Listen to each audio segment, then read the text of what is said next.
Well, the quad is still loading. We are through. Wigan. We're going to Wemberley. Was an easy game. It was a good game. Some interesting things to talk about. Some people playing in positions we haven't seen. Saka and Madueke both playing on the right. That's all. 2 10s. Well, what else can you say about it? It was a really good match. All the goals happened in the first half, man. You could have a nap in the second half. But lots to talk about. Of course, we have an extra game week game against Wolves on Wednesday. Chance to go 7 points clear at the top. All of the associated discussions around that. And further to that, also just has everyone calmed down since Brentford. How are we feeling about it all? Do we feel like I actually saw Owen Hargreaves today in the coverage of the FA Cup talking about how Arsenal could win 4. So it's not just our own boy Tendio talking about quad loading. And before I forget, of course, when it comes to quad loading, please remember that we are doing the merchandise. It is available. I can't believe we could still sell that. I can't believe it is now the middle of February. We're in the last 16 of the FA Cup. Draw to come tomorrow. We're in the final of the League Cup. And, of course, we've qualified without having to play that silly extra round in the Champions League. So, great to see you all here. We're going to have a quick musical interlude. Sorry I'm late. I've been watching Great Britain's very own Charlotte Banks with some absolutely outstanding skiing. Can you call it snowboarding? To take a gold for Great Britain, which as a young boy, I don't think I ever saw. Tonight's formats are available if you find yourself on your phone watching or at home on television, hopefully the latter. Well, lots to talk about. I will be posting the link if anyone wants to join me. I'm very much hoping this is going to be a 2-hour show and no longer, but anyway, that's enough from me. I will play you some music before seeing you again shortly. One clash, one fall, time will explode. You could feel red blood run cold across the postcode. Got me down bad and the fear get viral. Fans screaming, season done like a survival spiral. But breathe, my brother, fear don't leave. North London Warriors built from a stronger creed. Arteta armor defense like granite. We don't melt, this ain't that planet. No panic in the streets of North London. Even when that moment make red blood run cold, we stand strong. Fear fades quick when the baseline rolls. Cannon on the chest, never lose control.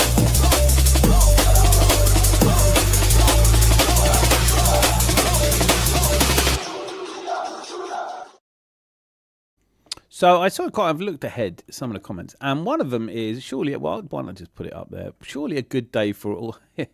There we go. Walt Leaky, Texas. Good to see you, mate. Hi, all. Good win today. Happy day for all Gooners?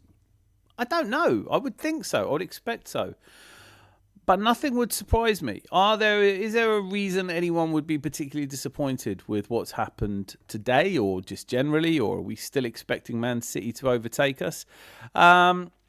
I've had a fantastic weekend. I hope you have too. Been a bit late in bringing out a video with the expected points total. Did a bit of a deeper dive than I expected. The reality is, unless we beat Tottenham at whatever their stadium is called, then Man City are technically, according to my prediction, they can finish on 89 points. I don't see where they're going to drop points. Maybe we can talk about it. But there are likely to be some gloominati because of Arsenal's failure to beat Brentford, and this is probably still carried on. A lot of anger, a lot of actual vitriol. But apart from that, today, I can't see why anyone would be particularly upset. Did Arteta get... apart from perhaps the potential injuries, I know Ben White might have a hamstring. Urian Timber's had a rest, which is good. We've managed to rest. Saka, we didn't rest, but I think he just needs match fitness now. Overall, though, a really good performance. I want to hear from you. Who really stood out? Of course, we're going to talk about Eze. We are going to talk about Eberechi Eze. Listen, I get it. And we can start off and finish off by saying it is only Wigan, right? But you've got to beat what's in front of you. And Man City only beat Salford 2-0. So I don't see them getting any shit. Or maybe they did and I just missed it. We could talk about all the other FA Cup games, but I want to get an idea from you how you're feeling. And here we start with Weir's big arms, blue Savannah eyes, dipped in sherbet Herbert. Oi, Razor, good win today. Oi, predicted a 4-0 win. Am I the first one in? Guess I am. You want some? You are. It does appear that you're the first one in. I think there might have been a few that came in at once. Big up, Bossman, and all the legends in the chat. In it. 4-0 to the Arsenal. Woohoo. Malia, always great to see you. I think the Madueke on the right and Saka in the middle, it did work well, and the contribution between them both. I mean, what is this? Is it like Eze playing the left 8? Is that kind of what happened today? I've never pretended to be tactically astute, so let me know what you think. And I have to be honest, substituting the keeper always gives me the ick, but it didn't affect us. I think it was a weird one. Someone, I don't know the commentary team where you watched it, but they were talking about did Kepa pick up a knock? How could he pick up a knock? He didn't do anything. Didn't even pick up a football, let alone a knock. So I think it's nice. Tommy Stepford gets a little bit of an appearance fee, I guess it would be. Can't wait to see who we get in the next round. Who do you want? That's a big question I forgot to ask at the top of the show. Who do you want in the next round? Do you want Man City? Because that's what will happen. Don't want Man City. Yeah, it was great to see them both. Eze was great. He was my man of the match. I think he was most people's man of the match. Why? And also, look, come to the Emirates, have a nice day out, enjoy the FA Cup 4th round, but don't play a high line. Don't play a high line. I was thinking about this. Can Wigan fans console themselves with the fact that they conceded the same number of goals as Atletico Madrid? That first half was absolutely brilliant. I predicted 3.5 goals in the first half. Had a decent bet on that and was very happy. Multi-Cadex is all good today and is today. I've read that one already. People, when you join, don't forget to press the like button. Press the like button. Subscribe if you haven't yet. I know we've got a couple of new subscribers already from just the start of this show, so thank you so much. Hopefully we live up to your expectations. And Dan, you was late. Never. I was like a minute late. I was literally watching brilliant snowboarding. Really exciting snowboarding, except Austria went out. Didn't make the finals, or the small final, which is like the biggest waste of time in the world ever. I was watching that. GB going well in the... Yeah, not bad at all. I am disappointed. Should have scored 10 instead of 4. Boo, sack the team. Good. That's a good way to start. Thank you for getting in nice and early with your own take on the Gluminati. Is 4 enough? Why didn't Gyökeres score?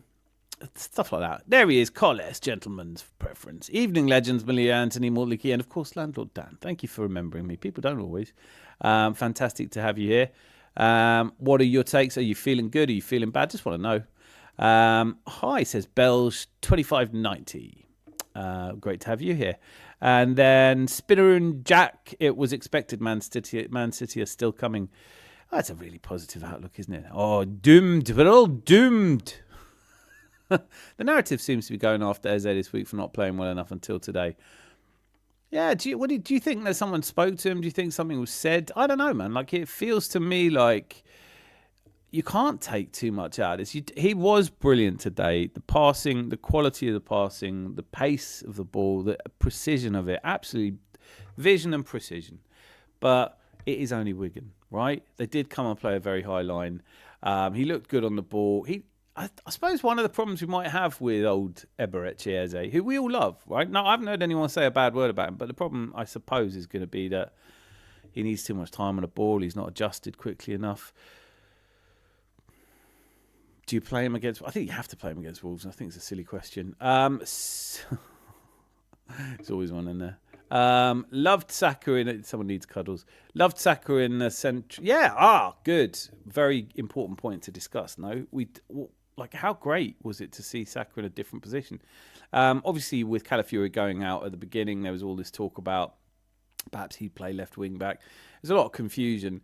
As it stands, the obvious thing was to put Miles Lewis-Skelly back in the left back. I mean, left back of sorts. However, he played really well. I don't think it wasn't really tested, was he? But I want to see Miles Lewis-Skelly in midfield. I don't think I'm alone. Let me know in the comments if you agree.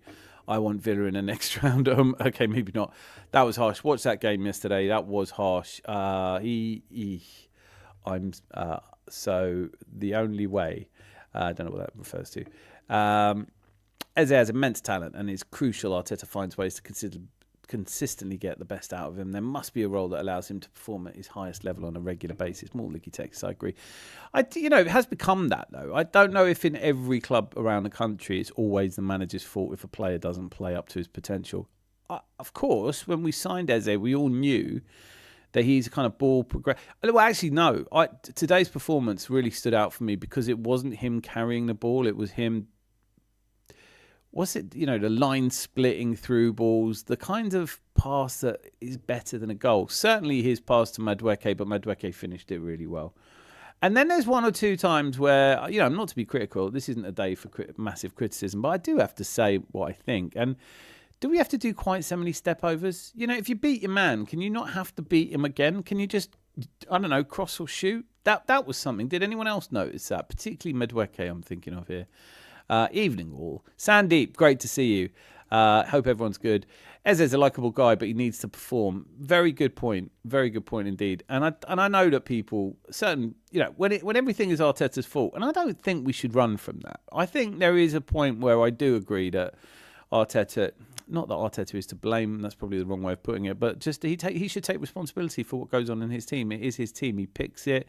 He chose the players. He chooses everything about it. So there it is. This is the important one. Evening, Hobag. You haven't called me that in ages. I love it. Fandaberose.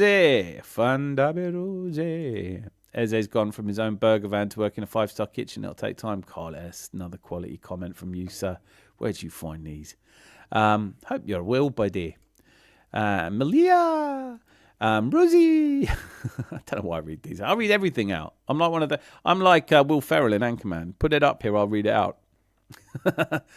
I'm joking, of course. I know what's going to happen. I can just feel it. Right. I hope you've been enjoying the curling. How's anyone been enjoying the curling? Sweeping. Olympic sweeping. What a stuff of nonsense that sport is, by the way.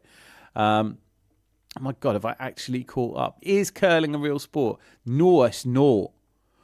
No, it's not. It's janitor Olympics. It's ridiculous. Want skiing? Can I just say, those of you who don't have to put up with the British Broadcasting Corporation's attempt to cover the Winter Olympics, it's a joke. It's an absolute joke. You go onto the iPlayer, their site. I'm speaking as if most of you don't know it. I'm going to let me just assume most of you do know the BBC iPlayer. Go on it, and every sport is like, watch Great Britain win a medal in the... And you think, well, no, I was kind of hoping for the suspense of sports. I was hoping to watch the race and not know before the race started who was going to win. But apparently the BBC are not doing that. And furthermore, if you're watching it live, as I sort of did on the sofa today, you don't want it to change channel without any warning. It's just a shit show. I believe snooker is a sport, but curling is cleaning ladies taking the piss. It's not just ladies, by the way. Or is it? Am I missing something? Do men do curling? Do you know what? Now that I've said that, I actually don't know if men... Is there a men's... I never watch it. Of course I don't watch it. It's always felt like a way of letting Scotland participate in the Olympics, sports, the Winter Olympics. Also, when you're watching it now, the men's Super G was won by a Norwegian. Sam Green will have something to say about that. Greenwood's not here, but I'll do it for him. Outrage, absolute outrage. Norwegian skier retires. Then he goes, do you know what? I'm pissed off with the Norwegian Skiing Federation. People do seem to be. And I'm going to choose to ski for Brazil. What? He's got a Brazilian mum. He didn't just pick out of a hat. Apparently, Malia is saying, yes, men do curling. I don't know. Do you know that, or are you just assuming it? Rob and Romish were part of the GB team who won against Canada. What were they doing? I don't believe you. I refuse to believe that, and I think I'm usually right. Live. Boitendio quad loading is here at last. Is there anyone in here who needs cheering up? It's going to be a short show, isn't it? We normally open the pub to calm everyone down. Certainly the mood was bad after the performance on Thursday against Brentford. I can understand that. Have you changed your view on it? Have you looked back at it and kind of thought, well, Brentford are 7th. They are chasing down a European place. They're no mugs. They're a good team. Or are you still kind of in the camp of we didn't play well enough?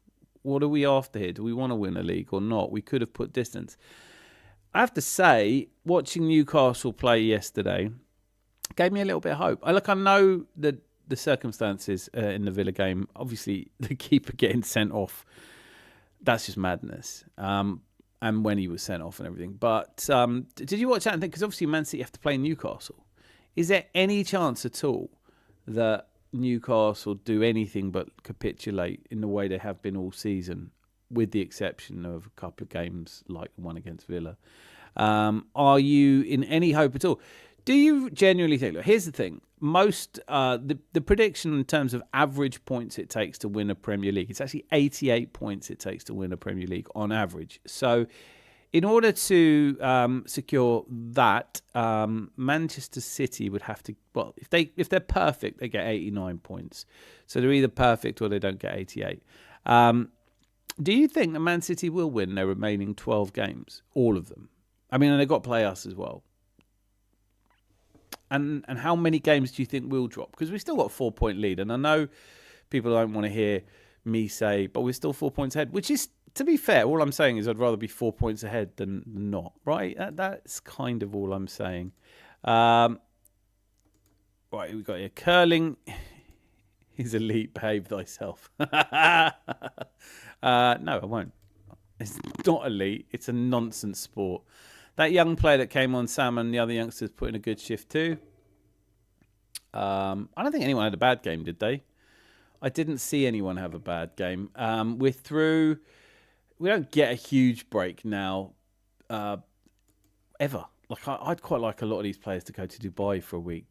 Google it, Dan. They want a medal for. I think you mean won a medal for. No, I'm not Googling that. What if it stays in my search history? I hate England, mate. It's a racist country full of racist Nazis and the rise of reform. That's a strong opinion to have on a football chat. Shall we just leave that sort of nonsense? In itself, when you refer to an entire nation as racist, do you not see the irony?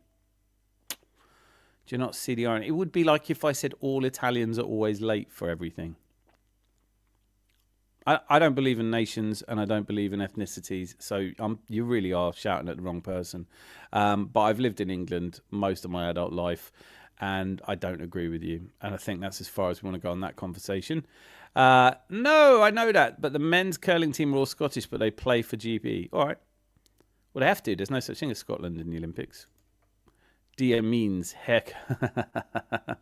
Well, I know. I corrected it. We didn't play well enough, to be honest, and Wolves going to get physical too. So next game going to be a roller coaster of emotions, I guess. Sandy, really good point. It is going to be a roller coaster of emotions.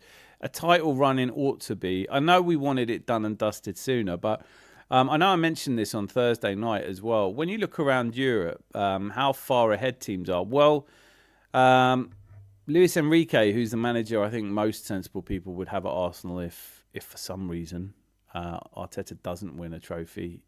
There was a story. Anyone else see this story that if the Arsenal board have told Mikel Arteta that if he doesn't bring home silverware this season that he's off? I don't know if that's true, but I wouldn't also be surprised. And I think it's fair, honestly. From here, if we don't win anything at all, you don't keep your job. I think that's fair. Let me know if you think I'm out of order. Obviously, I don't really want to spend a lot of time talking about it because I genuinely believe that we are going to win the Premier League.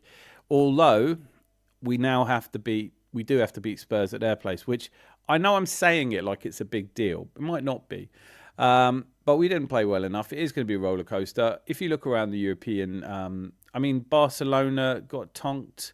Paris Saint-Germain got beaten and are now second in Ligue 1. Same number of games played with Lens, I think it was.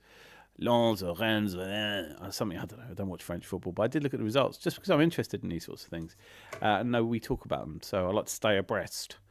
Misses. But yes, it's going to be a roller coaster. Life is a roller coaster. You just got to ride it. See what I did there? Brentford are good. I think lots of Arsenal fans are keen to just write off any team we play against like it's all meant to be easy. I think most of the people...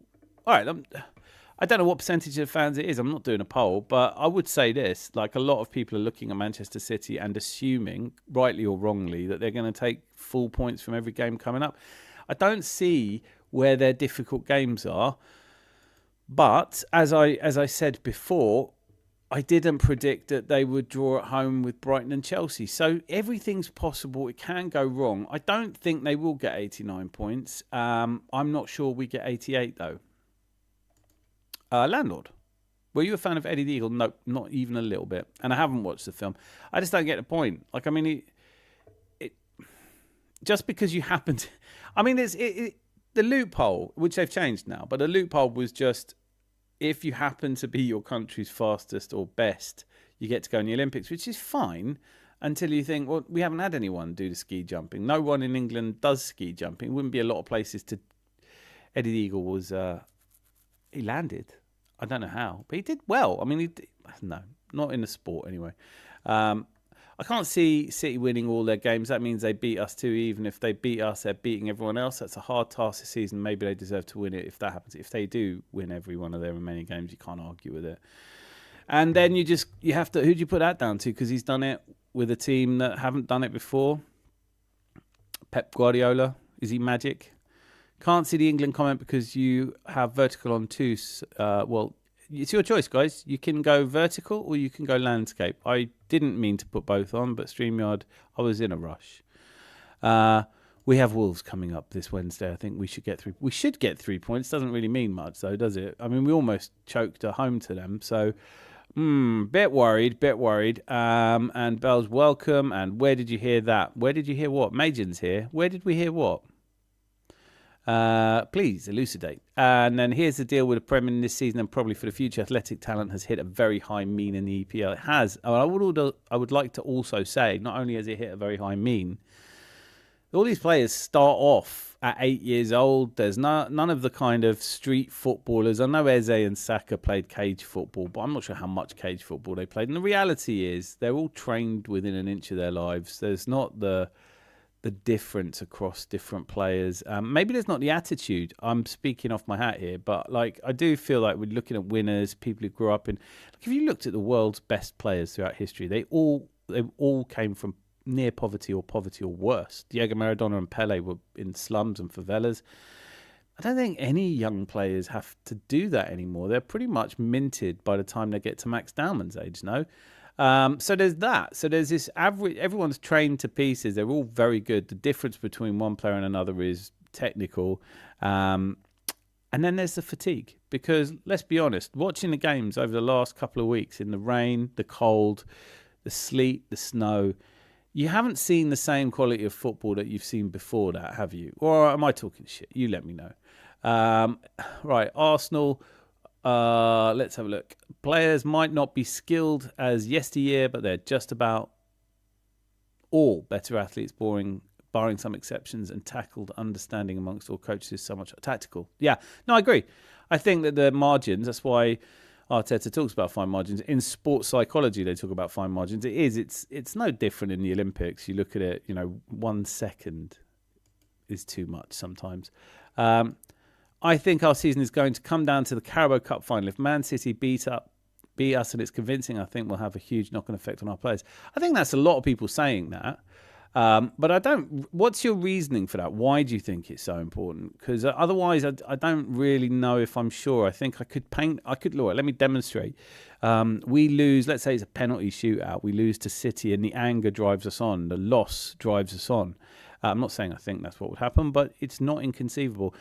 Also, if we do beat City and it's a narrow victory, are you saying that you think City will crumble? Or is this just applying to Arsenal? It only applies to Arsenal if we lose. That's what it feels like people are saying. Oh, if we lose to City, we've lost to City before, but we haven't lost to City in a while. Because someone told me when we last lost to City, it was 2 years ago, wasn't it, at home, I think? Or was it, sorry, it would have been away. The away game came last. So yeah, was that 4-1 to Haaland? Pretty good show against them in the Community Shield, and obviously that 5-1. I think we go in as favourites against Manchester City, but it doesn't really mean anything. We were favourites against Brentford. We were strong favourites against Brentford. That board have told Arteta is out if he doesn't. Oh, right, okay. Where did I hear that? I read it. It was on one of the, when you go through the news aggregators, it was on one of those posts. I don't know if I believe it, though. Do you believe it, Majin? Do you think that it's possible? Would you tell a manager like win something or piss off. Maybe you would. I don't know. Like, I kind of think that I don't see it as a performance-enhancing situation, that one. Oh! Dun, dun, dun, dun, dun, dun, dun, dun, dun, dun, the lights are on. It's bad audio, Bobby. You've been absolutely brilliant. Watched Wuthering Heights, really bad at... I've never watched any version of Wuthering Heights, and I'm not sure I'm going to start with this one. I think I know enough about the story just from that. Rosie, this is for you. Oh, it's me, your Kathy. I've come home now. Just fucking terrible. Yeah, I like the original. I'm not saying that Kate Bush did a bad job. I've just destroyed that song. Eine Jandrop. Hi all. And thank you, by the way, Bad Audio Bobby, and also for the contribution when I posted the short form version of the Walk the Long Road. Really appreciate you. Really appreciate you. And I'm not confident for Wolves. Ryan, the Arsenal fan, confidence is in short supply across the board. None of us are confident about anything, are we, really? I was confident going into the Wigan game, and it felt like a nice weekend. It was a weekend off, and that just speaks to the fact that, going to Wolves, I think it's the penultimate time we leave London or the South East, isn't it? After that, it's only Man City and Brighton. My missus said this yesterday watching Brighton get tonked by Liverpool. She said, for all of your friends who find it difficult to be an Arsenal fan, tell them to be a Brighton fan for a bit. And I was like, wouldn't wish that on them. It is hard, man. Yeah, and Herzler's not really surprised. Not really done as well as I'd hoped he would, given how well he did at FC St. Pauli. You haven't said anything interesting yet. Look, I tell you what, there you go. I haven't ignored this one. I think he's still ignoring my comments. I don't find you interesting, and I can't keep pretending I do. And also, release the files. We want those private videos. The next 5 games before the final are huge. They are huge. All the games remaining are huge. Let's not lie to each other. The last game of the season is huge. They're all huge. Because Man City, even if you don't think they're going to... Even if Man City don't win all their games, they're going to win enough of them, aren't they? Hope everyone is well. So do I. Let me stick a comment up here. Let's see if I can get any of you up here. Bad Audio Bobby, if you feel like joining. Here we go. Head like a thumb. Yeah, this makes sense. Sort of thing I would expect someone with a head like a thumb to say, Arsenal got no winners, too soft. So just grammatically, it's Arsenal have no winners, comma, 200 for that, soft. But, what am I doing here? I think the players will look ahead and become disenchanted with the task ahead. And just give up. Probably go on a long holiday, just fuck about, why not? You might be wrong, though. Do you accept that you might be wrong? That is an opinion. Oh, Jose's here. Greetings, everyone. I'm at work, so I can't really chat, but I'm listening along. Fantastic. Great to know that you're here. I hope you're well indeed. And I hope everyone is good. I don't know if this is appropriate, but does anyone mind sending me something? I just sold my laptop and placed a bet on Arsenal versus... No. Do you know what? I'm definitely not... No one's sending you anything. If you're betting anyway. And, or just generally, actually. Sort of also Ben getting injured. We don't know if he's injured. Oh my goodness, he's been hiding all along. You'll never guess who's just joined me in the backstage. Put some clothes on, will you? For God's sakes, man. It's not good. I don't know. Can we talk about the Ben White hamstring or not? Like, do you know what? People lose their shit all over the place. The same people that were really... didn't want Kai Havertz to put on an Arsenal shirt, never even say his name, are all worried that he's injured. And Ben White and Kai Havertz have not exactly been a big part of our season so far. So without them, aren't we just about as well off as we were when they weren't playing? I don't know. I'm not trying to play devil's advocate here. I am genuinely saying it feels to me like we're losing our shit over every tiny little thing at the moment. As it was outstanding today, he can create something out of nothing and deliver incisive through balls with pinpoint accuracy. He can. William Holmes, great to see you here. Film adaptation of books rarely go well. True, but Catch-22 is possibly an exception. V for Vendetta is not a bad... you're right, though. Did you see Scottish version of Wuthering Heights? It's called Withering Dates. I love it. And then there we are. Rob Curry. Margot Robbie worth a look at any movie. Up the Gunners. Great to have you here. Very good to have you here indeed. All good, Rosie. Pouring cats and dogs outside. At least it's not snowing, eh? Where are we at? I think I've caught up. I think I've almost caught up. All right. Do you still think Odegaard still has what it takes to lead a team? For me, he's been very underwhelming. Anonymous 66623. That 66623 can't be that anonymous, then can it? But fantastic to have you here. Yeah, he's been really poor, isn't he? I mean, I give anyone one season, but 2 seasons of a bad Martin Odegaard. He had a couple of good games. Anyway, let me bring him up here so he's not waiting, because he'll get drunk if I leave him alone. Zanzi, how are you? Spotty. Spotty. Yes. Lovely. Good win today. Was all right. It's Yeah. only Wigan, you know. Did you want 10? That'd be nice. Would it? 6 would have been better. Or 5. At one point, I thought we were going to get 6 in the first half. I know. But they went to a back 4, which kind of ruined everything. It was boring after that. Yeah, but we should have in the second half, but we didn't. I think we had chances. That Martinelli header was pretty good. I mean, to be honest with you, it was one of those second halves where I was kind of checking my phone for who else was through and things like that. I didn't watch much football this week. Jokeris hit the post as well. Yeah. That was unlucky. Would you have started him in this game?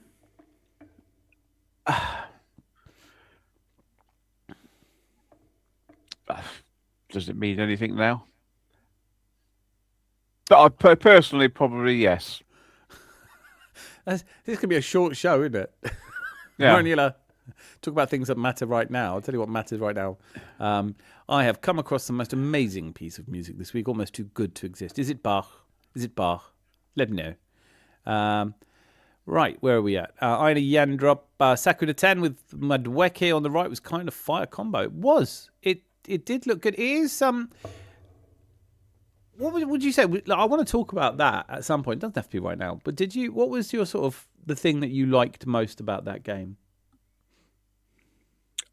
I thought, well, it's good that Eze was actually doing some good passing. I thought Norgard played really well. Outstanding. But it is nice in the fact that we had like 4 defenders, 1 midfielder, and 5 attackers. Yeah. I don't know. I thought it was a bit weird. I thought there's probably still more rotation possible, but then you have to trust the rotation. No, yeah, everyone thought I was going to say trust the process. No, you have to trust the rotation. I think Saliba playing and Saka playing was a little bit like they've looked tired. I'm glad there was no Timber. I'm glad Zubi didn't start. I thought it was unusual because Calafiore was injured in the warm-up. Yeah, how often has that happened to us this season, by the way? I know. I'm surprised that they didn't put Hincapie on. I am. And it would have made more sense. MLS in midfield. It's a weird one because it's not the obvious thing to do, is it? Like you lose a left back, so you bring on a your right winger. winger. Yeah. Yeah. I thought everyone 5D chess. You know, what am I complaining about? It worked brilliantly. But no, I think it was great to see Eze with so much time on the ball, but I don't know how that translates into a game against Wolves because he won't have that much time on the ball. I don't hate anything about that team. I'd expect Timber to come back anyway, so whether Ben White's injured or not, and if he is injured, I hope it's only a couple of weeks, but we have a deep squad. This is what having a deep squad is. Our injury list is not substantive at the moment. It's not like we can really bitch about it, is it? So I liked everything about the game. I thought Saka playing in that kind of Odegaard position, because we know in Kai Havertz been back for like 5 minutes and then he played quite well, and everyone's like, oh, the saviour has arrived. The guy none of us like is a saviour now. And then he gets injured and everyone's like, oh, what are we going to do now? So, well, presumably we'll play Eze, or, you know, we must have other options. I wish we hadn't let Nwaneri go to Marseille. But Saka's an option here now. You have to say it. You have to think, if it was me, we haven't seen the best of Saka all season. We haven't seen the best of Odegaard. So maybe that's the answer. Maybe play Saka as Odegaard. Yeah, it's a possibility, isn't it? I thought Madueke played well as well. Yeah. It's Wigan. I mean, listen, I'm of a school of thought where I love to see people doing tricks and things. I'd say tricks and good passes and step overs. These are all really exciting parts of football. But, you know, I like assists and goals a tad bit more. And I just think if you've beaten your man and he's all ends up, and then you beat him again and then he tackles you, it's like, we just pass the ball into the area? Or I've gone past them. Let's go back. Let's go past them again. Kick it back to the keeper and then go past them again. No, it's like with Madueke, I mean, let's say it as it is. 2 goals in 2 games. The stats aren't bad. It was a weird. Brentford was such a piss poor performance all round, but it was weird that he came off. And I think he's staking a claim. It's nice that Arteta's trying different things because he's kind of reluctant to do that. I will say that I thought Miles Lewis-Skelly showed up his frailty again as a left back. Do you know what? I agree with you, but I have to wonder if you think you're playing in the midfield and this is going to be your chance to stake a claim in the midfield. And then just before the game, they go, oh, yeah, no, you're left back. Yeah. It's got to do something to you. And also, you're a left back against a team that aren't really going to rampage forward, are they? No, I mean, to be honest, he spent most of the time in midfield anyway. Yeah, with everyone else. Yeah. Even if you look carefully, I was in there at one point. I thought I saw you, actually. Yeah, no, I was having a pint. Yeah, I was keeping Kepa company for a long period of game as well. It cracked me up when they said, I hope he hasn't injured himself. I was like, doing what? Like, what? Yeah. How do you... It'd be more chance of getting injured on the bench. The ball would have been nearer to you if you were on the bench. Top 3 players... Ryan, the Arsenal fan, says top 3 players of all time, Messi, Cristiano Ronaldo and Maradona. Oh, you got to put Pele in the top 3. It's mad not to put Pele in there. Then you've got people like George. It's different. It just comes down to your age, doesn't it? I mean, me, it's Maradona. There's not even any question. Maradona, I would go, yes, definitely. Pele and probably Cruyff. Oh, yeah. Like says another one. And there, I didn't see that much of Cruyff, but obviously he was a 70s sensation. And for me, he's a hero as sort of the creator of much of this modern management. But yeah, if you've got a turn named after you, that's pretty good, isn't it? Like, I don't know if Ronaldo's got a celebration named after him, but it is just all of these young people who just think Cristiano Ronaldo is the best thing they've ever seen. Ronaldo sexuals, I call them. Well, instead of Arteta sexuals. Yeah, it's no such thing. Gyökeres was poor in the game, in my opinion. Yeah, he was. Well, he wasn't great, but again, no, he wasn't great. Like, his position, though, if you don't score, you're not great. Zanzi, the man, the myth, the legend. The man, the myth, the legend. Multi. I think League Gunner is a tip. Paul, nice to have you here. I don't know. Tips are useful. Well, they are. They're little blue birds, and they come land in the garden and stuff like that. You've tried to sanitize it, right? Yeah. Well done. Thank you. Just stumbled in on this. Just up my street. Is this weekly or just after games? No. It's sometimes after games, but we do Tuesday club at 10:30, and we always do a Sunday social at 10:30. It's basically an online pub. We do occasionally open other days of the week, more often the better, but you can count on me being here on Tuesday and Sunday. But I think this week we'll probably have to open on after the Wednesday match against Wolves because I feel another meltdown coming, Zanzi. Yeah. Rob Curry, Dan, him. Where is he? You always get the pointing wrong way. Is that, look? I know. That way. Yeah. But he's a landlord. I'm a cellarman. Cellarman. If you're lucky, I'll show you my cellar later. Just want to say that I was at Ellen Road as a Leeds fan, and Arsenal are by far the best football team we've faced this season, and I hope they go on to win the Premiership title. Steve MOT, wonderful comment. Thank you so much. We have a, and by the way, congratulations getting through the next round of the cup. I know it's not easy, and I know like people, giant killings are such a part of football these days, aren't they? I watched that second half and the extra time and the penalties, and that was a real FA Cup game. It was a proper FA Cup game. Yeah. And you know what? I will say this: if we'd been playing at Wigan, that wouldn't have been that way round. It's almost a kind of argument to say that all of the team lower ranked or lower division teams should always play at home. I think that would make it really interesting because you would get finals like Hull and Wigan, both of whom have, of course, well, we beat Hull and Wigan in the semi-final when we beat Hull. But I like Birmingham. Got a real soft spot for Birmingham, and I know it was never going to be an easy game. Second half was boring. I agree with you. Ina Yandrup says Mosquera, what a bargain though. Yes. Yeah, I totally agree with you. Just apart from anything, we haven't spoken enough. I know we've mentioned it, but we haven't spoken enough about that absolutely remarkable last-ditch tackle of his against when we were playing against Brentford. Brentford, yeah. Yeah. All is well in the Arsenal fan base till the next day, draw or loss. His turn of pace today was amazing. He's unreal. I know. I mean, I think he's cheap at half the price. How much are we going to pick him up for? Value. I don't know. Like, was he 15 million? 13 million?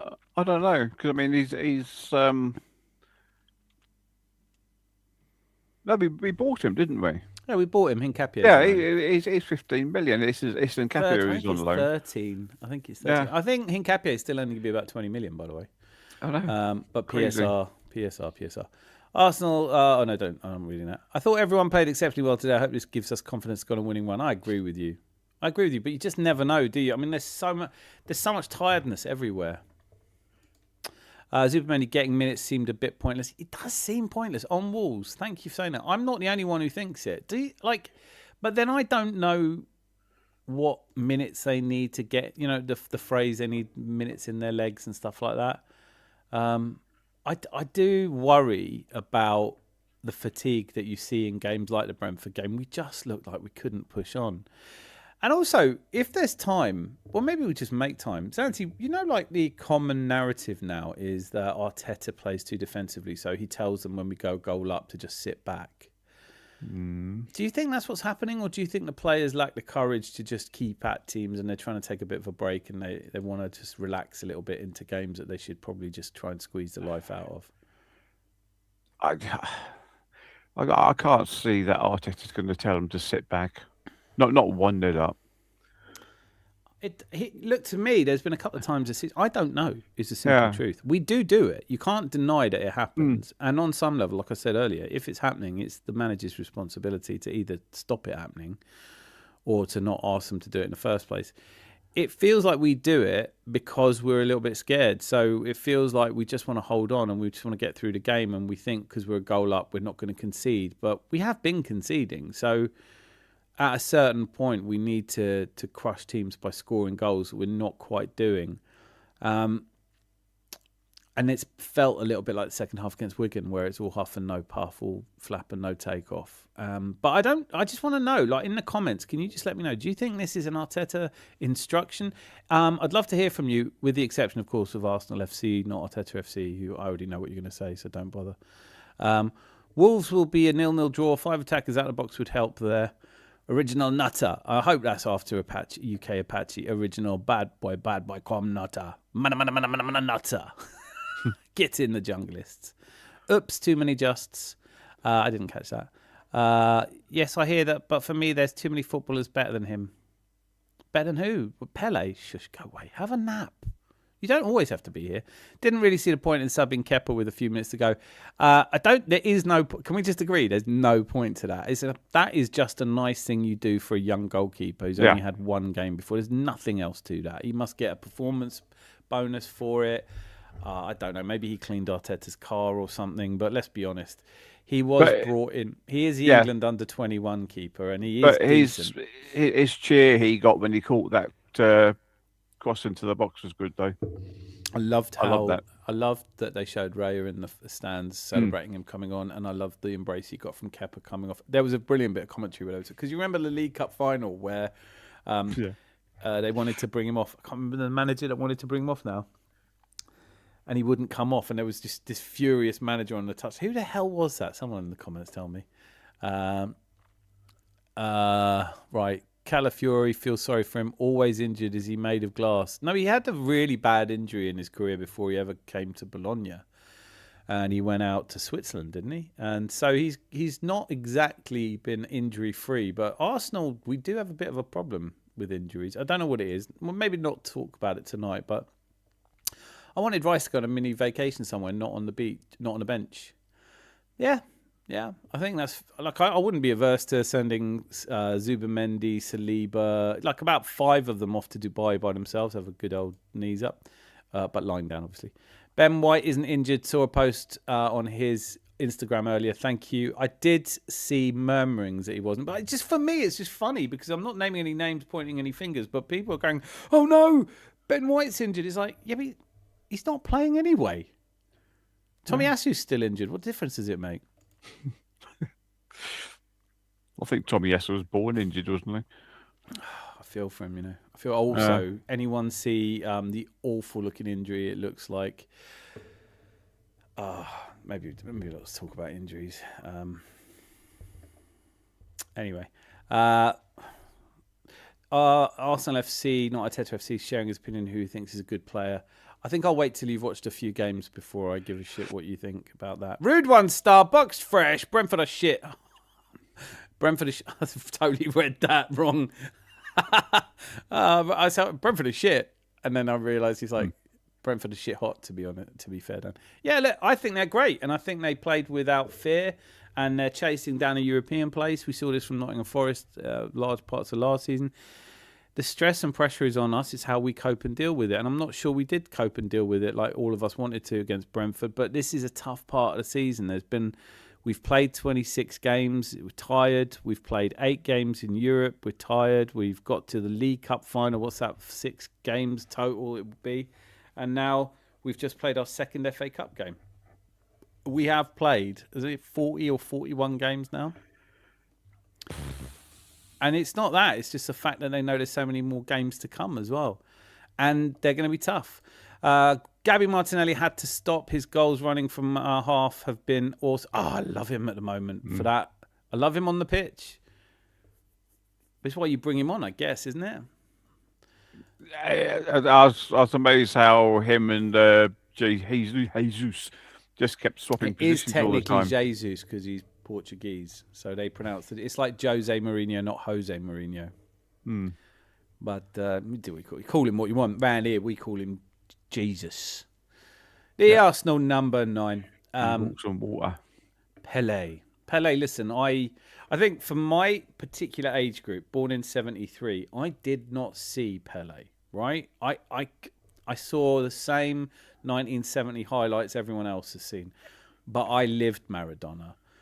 And I saw him, and I don't think there is another person I've ever seen with a football that commands it like a wizard. It did what he commanded it to do, and he was brilliant, exciting. I always say this, and Zanzi, I think you've heard this, so forgive me, I'm repetitive. This is my statement for why I think Diego Maradona is the greatest footballer of all time, because no one can ever name anyone else in the 1986 World Cup winning squad. And no one can name anyone else in... Well, actually, Zola was in the Napoli team, but later on. He took Napoli to a Scudetto, and he took Argentina to a World Cup. That's one man. One man does not usually do that in football. Now, I'm not precious. If you want to make the same case for Messi, that's fine. But I would say Messi won with a much better Argentine squad. And Pele was in a Brazil squad that already did well. So, it's always going to be Diego Maradona. But I like football. And if you're a younger person and you think it's Ronaldo because you like his free kicks, that's fine too. But if I had to watch one match before I die, and I could pick from only one of Ronaldo, CR7, and Maradona, CR7 doesn't even lace his boots for me. No, I'll tell you someone else who's really skillful with the ball. Unfortunately, he's now retired. Was Ronaldinho. Yeah, it's Boytan Diaz just put it. Like he is for my money. He's always in the top 3 or 4. I loved watching him. He was just a miracle worker, and he played with total flair. He was the understudy to Maradona. And Maradona loved him. And I don't think you can say a nicer thing about anyone. But yeah, the kinds of players that make Cristiano Ronaldo look so functional and robotic. I mean, don't get me wrong, Cristiano Ronaldo, when he first, sparked into life, he was a really flair player with just elegant to watch. But I can't remember last time I watched Ronaldo play and thought, oh, he's good. Messi, but not Ronaldo. No, well, I think no. Ronaldo to me is too many step overs for my liking. But that they even took that out of his game. I don't know what he is now, really. I think it's just a lot of young people like him. It's good PR, you know. Actually, when you sit down and watch the games, tell me what his best ever game was, and I'll tell you if I thought it was as good as the 1986 Maradona classics. Pele Maradona, phenomenal. Yeah, and both born into slums and favela, and you know, famously had nothing and just played for the sheer. I just love Diego Maradona. Gone too soon, man. Playing a five-side game up there. Mudo Kang says Ben White isn't injured according to his Instagram post. Brilliant. How's your weekend been? And Anthony Herbert. Good evening, sir. Good to see you. Ryan Facts. I guarantee Arsenal not Arteta FC doesn't know what a fact is. It's a fact you need more cuddles. Did you get a really massive card delivered yesterday? Paid a lot for that. All right. They're talking to each other now. Excellent. Have set up alerts for, just subscribe. Subscribe and ring the little bell. But otherwise, just remember, if you're sitting around thinking, what do I normally do a Tuesday at 10:30? Where should they be, Zanzi? Down the pub. Down the pub. It's the only place to be. This Any pub. beers? This pub. We ears, big arms, blue savannah eyes. Anthony dipped in sherbet Herbert. Earth Ernie Vader. Gert Lush wants to know if there's any beers. We've got cider for him, haven't we? Do you? Is this a West Country thing where you call cider beer? It's all beer, isn't it? No, he doesn't have beer. He has cider. He knows he has cider. That's all we ever give him. He hasn't had a bump. He hasn't had a bump on the head or something, has he? Probably. Serie A was so good 70s to 2000s. The amount of players, our best ever player was a fraud in the Serie A. Oh, that's such a load of nonsense. You're talking about Dennis Bergkamp not playing well in this word fraud as well. It's like fucking nonsense, isn't it? Yeah, totally. We need to build a special crash area in this pub. You know that. No one sees the team play in the flesh from a rival fan who's going to talk down the team. They might talk down the fans, but I'm getting in the mood to do that too. Oh man, let's not do that. Please, let's not talk down our own fans. There's plenty that deserve it, but we're not doing that. We love each other. It's going to be a title. We're going to all be in a parade together. Even the people who use words like fraud. Leeds were lucky. Birmingham were the better team, but congratulations to Leeds. I don't know, man. I honestly don't know. I do think it was when Calvert-Lewin stepped up to take the penalty, I had nightmares. I was going back to the Sheffield Wednesday game. I was like, please don't do this again, please. But he's scored 10 goals this season, hasn't he? Didn't they say that Leeds missed all their penalties in the last penalty shootout that they had? It was a Sheffield Wednesday game. Yeah.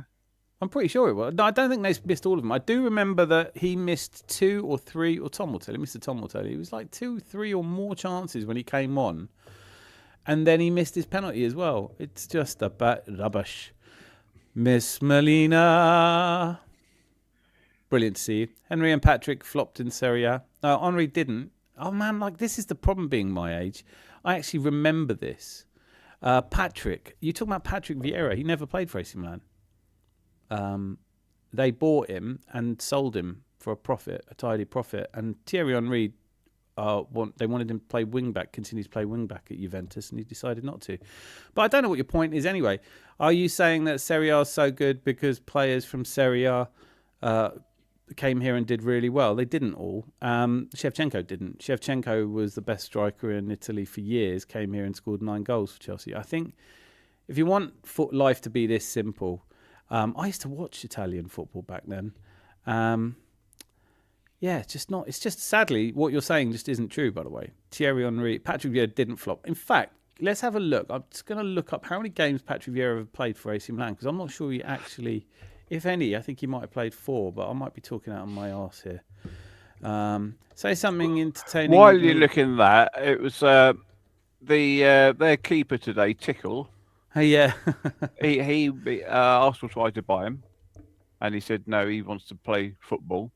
Not be on the bench. Yeah, and also, the lad Smith, Matt Smith or something like that. He's an ex-Schooner because he used to be in the same side as Saka. Matt Smith rings a bell. Yeah, I've just looked it up. Patrick Vieira played twice for AC Milan, but They sold him for like $2.5 million. It was a lot of money back then. I know it's hard to believe. And Matt Smith has actually got an FA Cup winners medal from us as well. Wonderful. I wish him all the best. I wouldn't recognise him if I bumped into him. No. Thanks, lads. How about Leeds versus Arsenal FA Cup final? Go on. I'd take it. I'd bite your arm off for that. I'd love that. Mr. Tom would love that as well. Yeah. We've already covered this. Oh, you're just so lost soul. Why did Arteta bring on that goalie at the end? Being disrespectful to Wigan? No. No, I don't think it was just... What fucking PR? What are you actually... Do you know what you're talking about before you start typing? What PR? Nothing disrespectful at all. We're 4-0 It would be disrespectful if we took the go. keeper off and brought on a forward. That would be disrespectful. Yeah. This guy... Do you know when people are just looking to be angry at anything? Go and have a nap. Dan, we can't see if the badge is on a wonk. Turn it. Oh, I'm not doing it. It's on a wonk. You know it's on a wonk. It's been on a wonk for years. Steve Emerty, that would be good. Final Leeds is a tough team. Yeah, it wouldn't be a walkover. I'm not saying I want that because I just think it'd be really good for some of the people I like. How many times have we played Leeds this year? Twice. 9 How many goals have we scored against them? It's a final of FA Cup does not mean that, though. Yeah. So you think we'd... Well, look, I think we'd win it. Yeah. Surviving is a must this season. I think survival... Let's be honest, West Ham have got a few people rattled, but I don't think Leeds should be rattled. I think it's Spurs that are going down. Saka like a boom boom. Saka's number 10. I kind of liked it. I did like it as well. I do like it as well. I liked Jimenez ahead of Norgard. I could see that ahead of Rice. I don't know how that works for Zubimendi. Maybe, I don't know. There was the English connection between Eze, Saka and Madueke, wasn't it? Yeah. And with Rice in there, be even more. Okay. Yeah, the lack of goals from open play concerns me. We have no creativity coming from the midfield.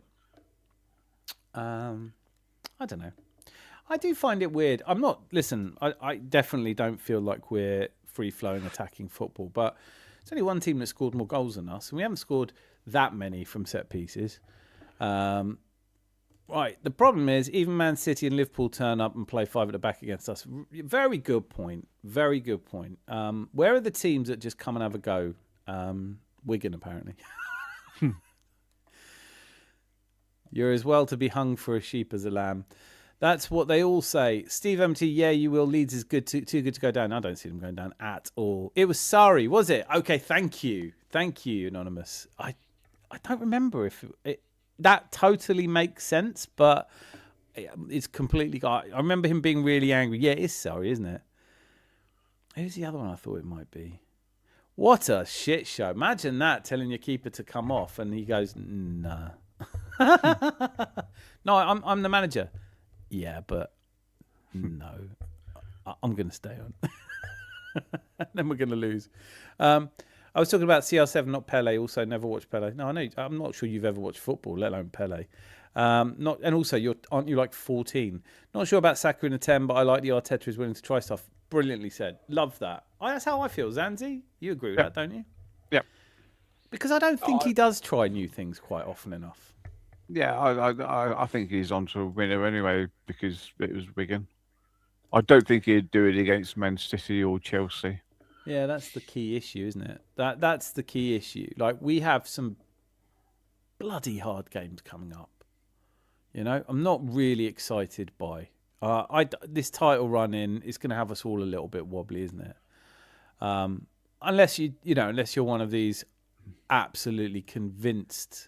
If I look at it for the first time in a long time. I don't have us finishing on 89 points. I have us finishing on 88 points. And I know this is going to sound ridiculous because on some level it is actually ridiculous. But when you look ahead to Manchester City's games, they've got Newcastle at home. They're winning that game, aren't they? They have Leeds away, Forest at home, West Ham away, and Palace at home. Actually, that Palace game's probably been moved, hasn't it? But those are 4 games. You expect them to take 4 points, right? Meanwhile, we've got to play Spurs away, Chelsea at home, Brighton away, and Everton at home. I'd love to think we get 12 points from that. but I do worry. Yeah, 10 minimum. The only game out of those which I think is a Chelsea. bit of a worry is... No, I was going to say Brighton. Well, I think both. I think, first of all, I think Spurs away. The Spursiest thing that they could do is get a point off us. Then I think Chelsea at home. I was at the game we played them, and all right, we rope-a-doped them and we didn't need to score. But they're not mugs either. I mean, their fan base is, but like they're not. And they've got a PE teacher up, as a manager. That can't be a bad thing. I'm going to start calling Calafiori rich. I don't want to talk about Zinchenko because it looks like he's done his knee no good at all. Horrible. He's only just signed for Ajax, and it looks like he's going to be hobbling. Don't worry about the likes, and it's 2 formats tonight, so it's actually quite a lot more people, and we've had about 7 people subscribe. So well done, everyone. Make sure you check in on us. My exit time. I'm allergic to the bill in every sense, Rosie. Zinchenko had a bad injury today at Ajax. Yes, he did. Yeah, it looked awful. I've only seen a still. I didn't see it live, but it looked like his knee's messed. Good stuff for the keeper. I mean, even they would love to play. Usually they don't get to play. Yeah, no, it's PR, isn't it? It's always something negative, isn't it? Whatever, if you offered Arteta a coffee or a tea, whichever one he chooses, someone's going to go wanker. Yeah, it's like coffee drinking wanker. Drinking coffee, toss off. You should be fucking drinking tea. Well, you had a coffee. Yeah, well, I'm different, aren't I? I'm not in charge of the Arsenal team. You should be drinking tea, good English tea. And if you had tea, you'd be like, who do you think you are? You're not English. This is good English tea. Fucking do it right. Lovely. What's that? Oh, I don't want to know what it says on the cup. No, you've seen it before. Have I? Oh, yeah, no, it's the same one I've got. Yeah. I don't know what. I won't tell you what I thought I saw there for a second. Steve MT, welcome. Rude One Star. I prefer Box Fresh. Another thing, Skulls going on about the level of football, cheeky bastard. I remember Chelsea winning the league with Mourinho playing the worst football ever witnessed.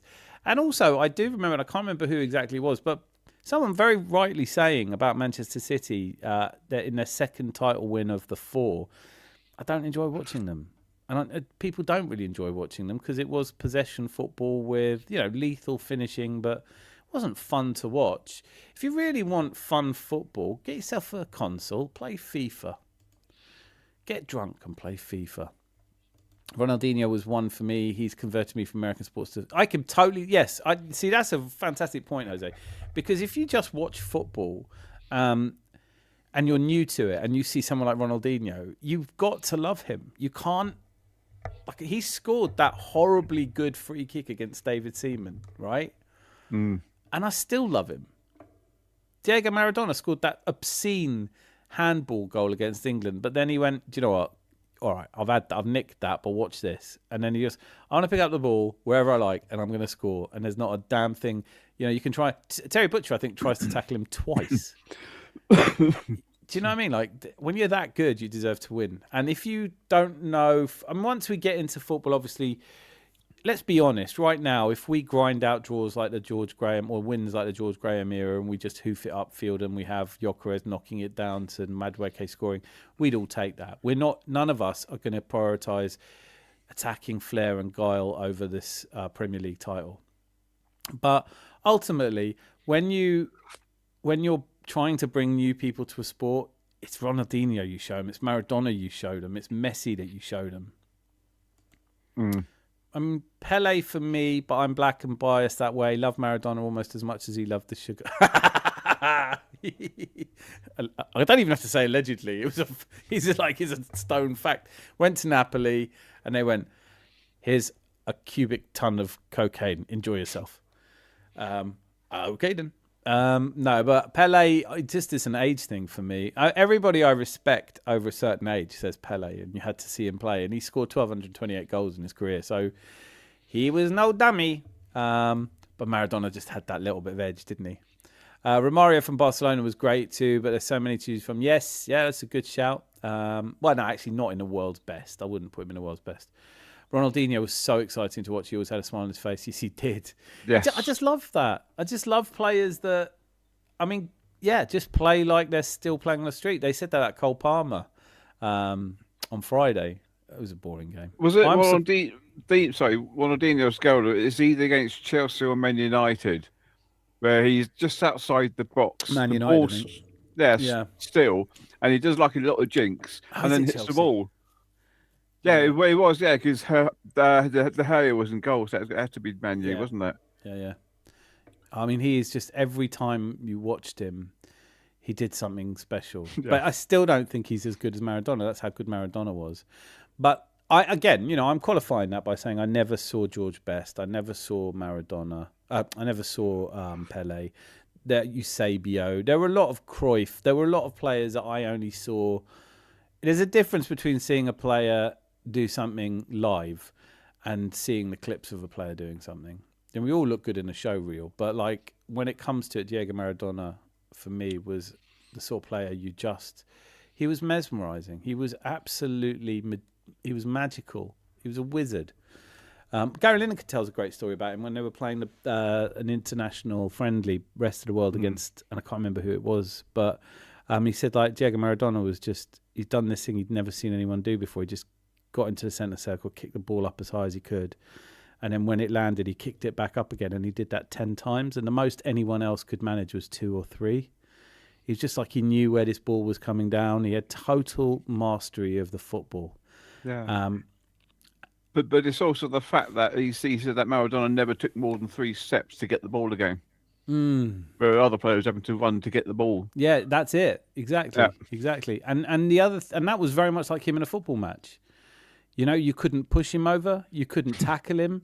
You couldn't get near him. You couldn't stop him. If you want to talk about Serie A being exciting, yeah, Napoli winning the Scudetto, that was exciting football because they looked like they weren't going to, and then he just erupted.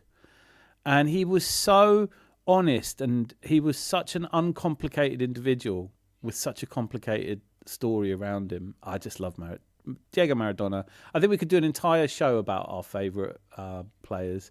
I think we should pencil that in, do an Adam's Arms. Everyone bring your favourite player. We can talk it through. But I tend to say, look, at least acknowledge that Diego Maradona took a very average 1986 Argentina side all the way to the World Cup, and he took a fairly average Napoli side all the way to the Scudetto, and everywhere he went, he was successful, and that's not common, is it? And it can't all be because of the Charlie. Roberto Baggio. Yeah, he was good. Definitely good. What always got me was... totally gone out of my mind now. Who's the player that followed him? Del Piero, right? So I was a Juventus fan when I watched Serie A. And Baggio was obviously my favourite. And then they got rid of Baggio because they had this new kid coming through. And I was, who does that? Who's that stupid? They go like, we're going to get rid of the best player in the world because we've got a really good player coming through. And then it turned out it was Del Piero. And you went, actually, yeah, he is. Del Piero really was that good. Spuds. Oh, yeah. Right. Rob Curry, you've been an absolute welcome addition to the team. Thank you, man. Spuds and Tudor, are they launching crisps now to go with cheese? Did you see this? They've gone for Igor Tudor. Is there I don't know if you know much about Igor Tudor, but he tends to last about 6 months places. Let me go find his job history. Do you know much about Igor Tudor? He was sacked by Juventus. I always think of myself as a Juventus fan. I'm not really anymore. I'd say Napoli now. But as a manager, he's now Tottenham Hotspur's assistant, or what do you call it, stand-in manager. He was at Juventus, called him back. He'd been at Juventus, so he never lasts anywhere. Lazio, Marseille, Hellas Verona, Juventus, Hajduk Split. He's never been anywhere for a full season. He's always getting sacked, and Tottenham have gone, he'll do. I think he suited the profile quite well. Yeah. No. So take him down to the Championship, then he gets sacked, and Tottenham He's getting sacked anyway because he's just an interim manager. That's the word I was looking for. Rattlers. Jalminha Deportiva La Coruña. Now that's a player. Okay, I'd have to look him up. The name rings a bell. Am I wrong about that? When did he play? Is he still playing? I've never even heard of him. Give I some scrumpy then. On the bench, Van Basten, Zidane, Gullit, Nesta, either Ronaldo's. Right, see, R9. He was.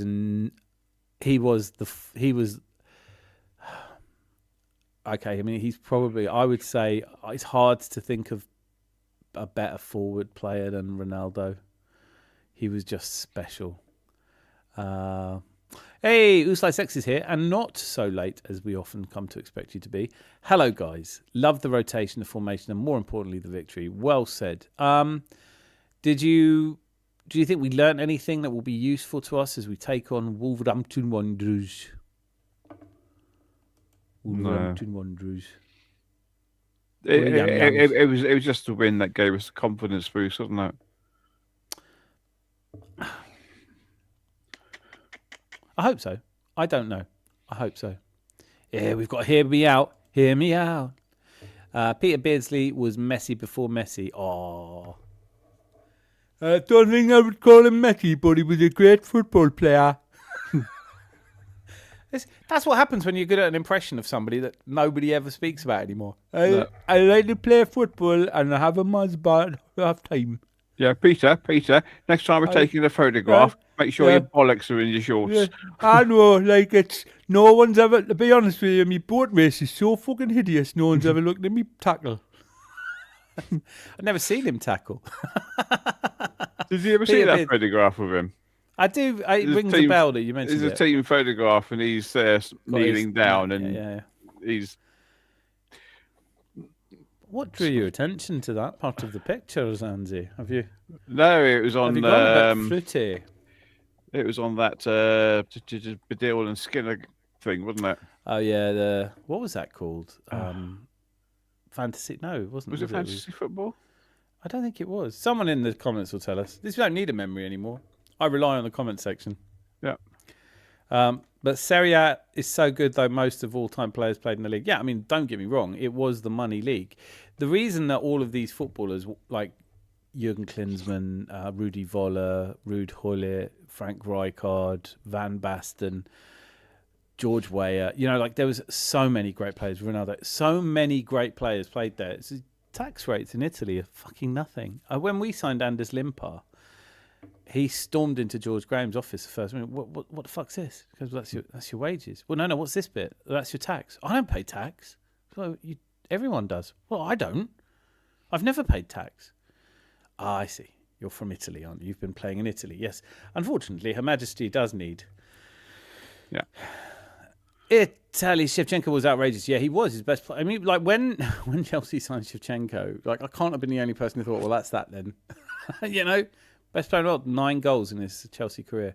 Serie A was life in the 90s. Zamorano, there were so many good players.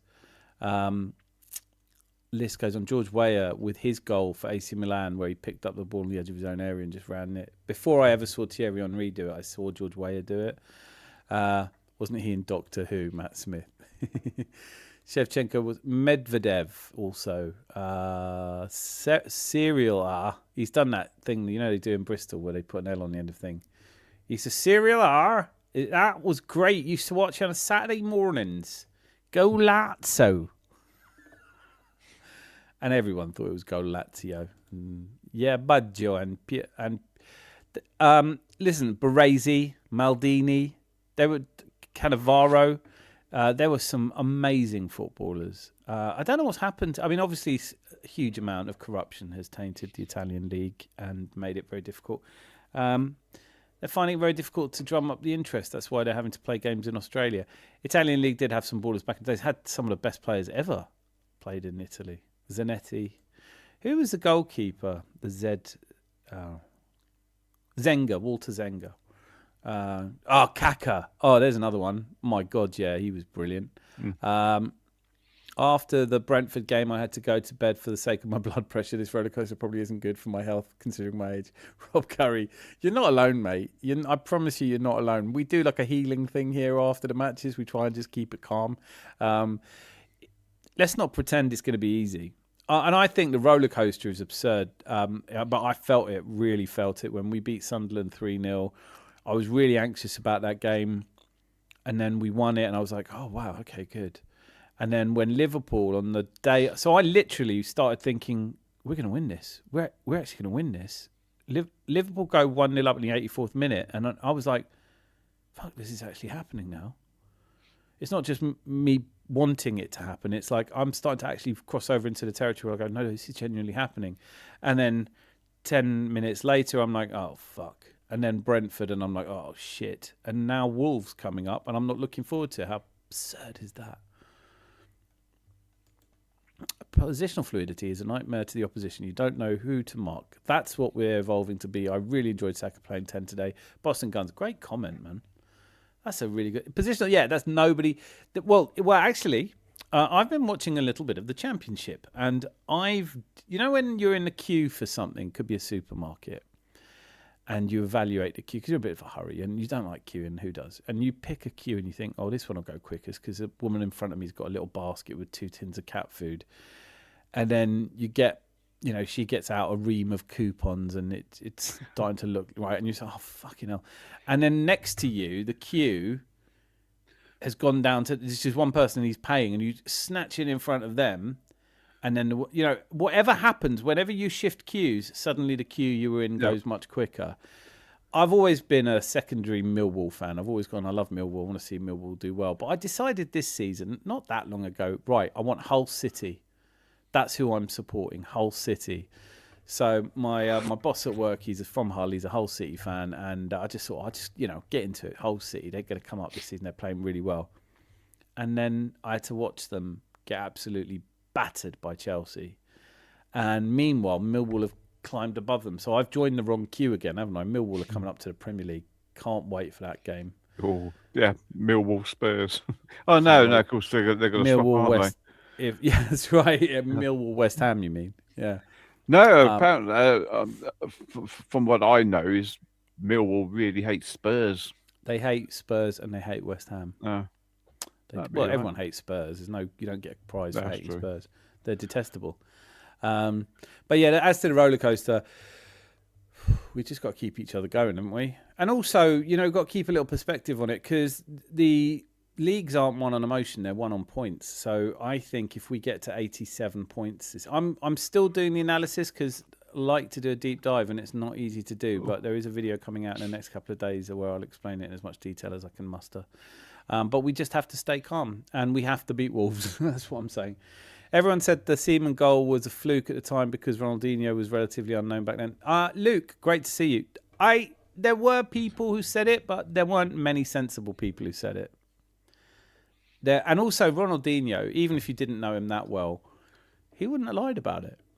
And it was exactly, I think anyone who'd seen him play was like, it's like when, I tell you what, the comparison for Arsenal fans would be the Newcastle game where Dennis Bergkamp turned David, who was it?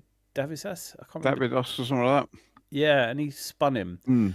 And everyone's like, did you think he meant to do that? And you think, well, there's two things. One, if he didn't, why has he run round that way expecting the ball to be there? And second of all, Ray Parlour interviewed after the game went, no, he does that in training all the time. Yeah, of course he meant to do it. He's fucking amazing. It's Dennis Bergkamp. And that's how I feel. I had no doubts whatsoever, even then, that as much as I hated that goal, it really hurt. 2-1 victory for Brazil. It was just painful. I really believed in that 2002 squad. I thought we could go all the way. Especially after 98. Did you hear Bergkamp talking about it? Why he did that? Because he said that the pass from Perez wasn't very good. Yeah, and he talked about it in the same sequence as when he was talking about how you always have to know what you're going to do before you get the ball. So because I knew I couldn't turn round the ball because it wasn't coming at pace, I had to flick it. I had to move it, and so of course he meant it. Like Ronaldinho, I get why people were questioning it, but there are some arseholes out there, aren't they? Do you think he meant it? No, I think he was trying to back pass it to the keeper and he just had a moment. What do you mean? Yeah, I think he meant it. Arsenal could have signed Maradona years ago. That is an actual true story, but what are you going to do? We came close to signing Mbappe. We came close to signing Ronaldo. We came close to signing... The funniest one for me was I don't do auditions. Yeah. Zlatan Ibrahimovic. Would you want to do we'd want to watch you play. Do you want to do a trial? Zlatan does not do auditions. When he signed for LA Galaxy, he took a full page in the LA Times. I think it was... Someone will correct me if it wasn't. But Zlatan is here. I want one day of my life to have that much confidence. What would you do? I'd start my own pub. Matt was the 11th Doctor in Doctor Who. Morlicky, Texas.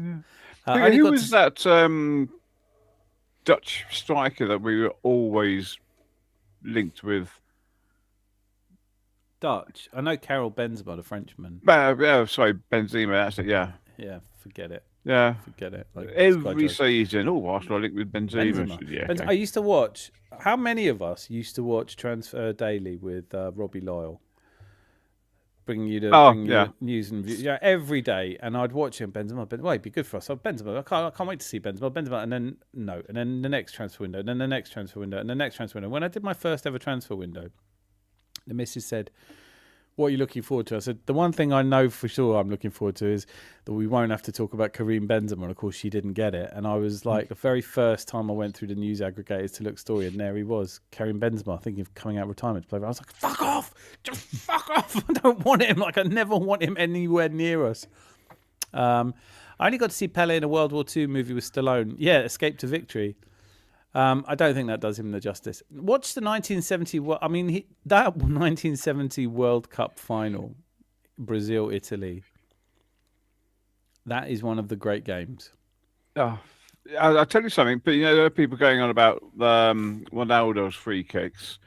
There's Rivellino, I think it was. Yeah, Rivellino, the banana kicks. Yeah, his free kicks, and plus the fact the ball was heavier then. Yeah, but I don't think many people had ever seen a ball curl like that. It's just a technique that people, Bobby Charlton took a bloody good free kick, but it used to be like a missile. Yeah. These were like heat-seeking missiles. No, I think that one, Roberto Carlos's free kick takes some beating. Yeah. If you're thinking of free kicks, that one was absurd. It was against France. Yeah. At Wembley, wasn't it? Yes, it was, because it was some little tournament thing. Tournée de... I don't know where it was now that you say that. Was it in Wembley? I think it was. I know England played, I know France played, and clearly Brazil played. Yeah. I'd be damned if I could remember who it must have been. I honestly don't know. But yeah, it was around that 98 kind of pre-World Cup thing, wasn't it? Yeah. 97. A player I love to watch in recent times is Neymar, pure joy when he was at PSG. Yeah, I didn't see that much of him, honestly. But I did see him play for Brazil quite a bit as a very young man when he first came through. And I thought, this guy's got everything. And he was really exciting. And a very poor Brazil side. JJ Okocha, another hugely entertaining footballer. God, these are brilliant. Yeah, I love JJ Okocha with a mad head. Nigeria was a great team to watch, now that we're on the subject. And did you know that today is the anniversary of Nwankwo Kanu joining Arsenal? Ooh.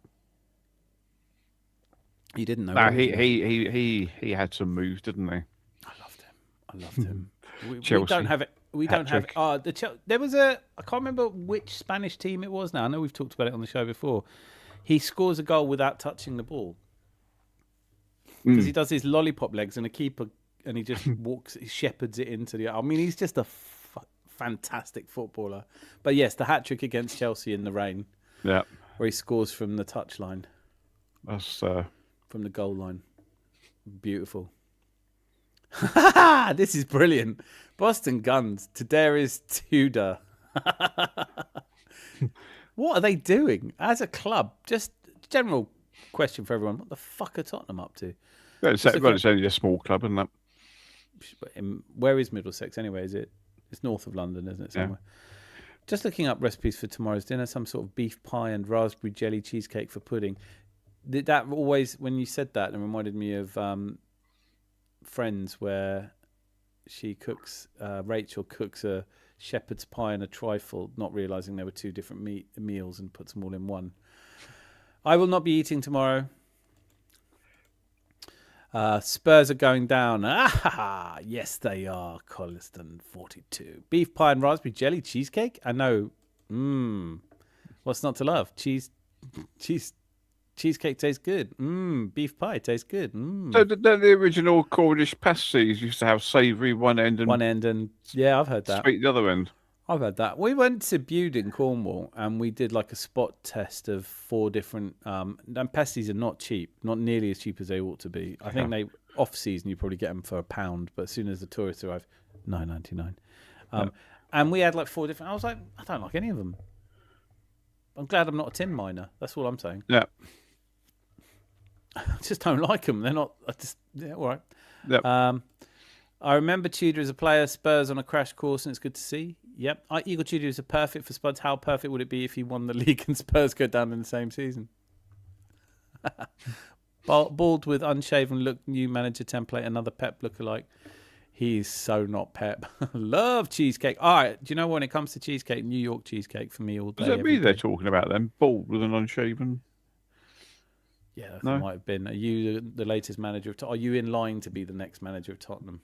I couldn't do as bad as anyone else, really. No, I wouldn't let you. I'd be like, first of all, who do you think runs the cellar now? You've got a far more important job. Well, no.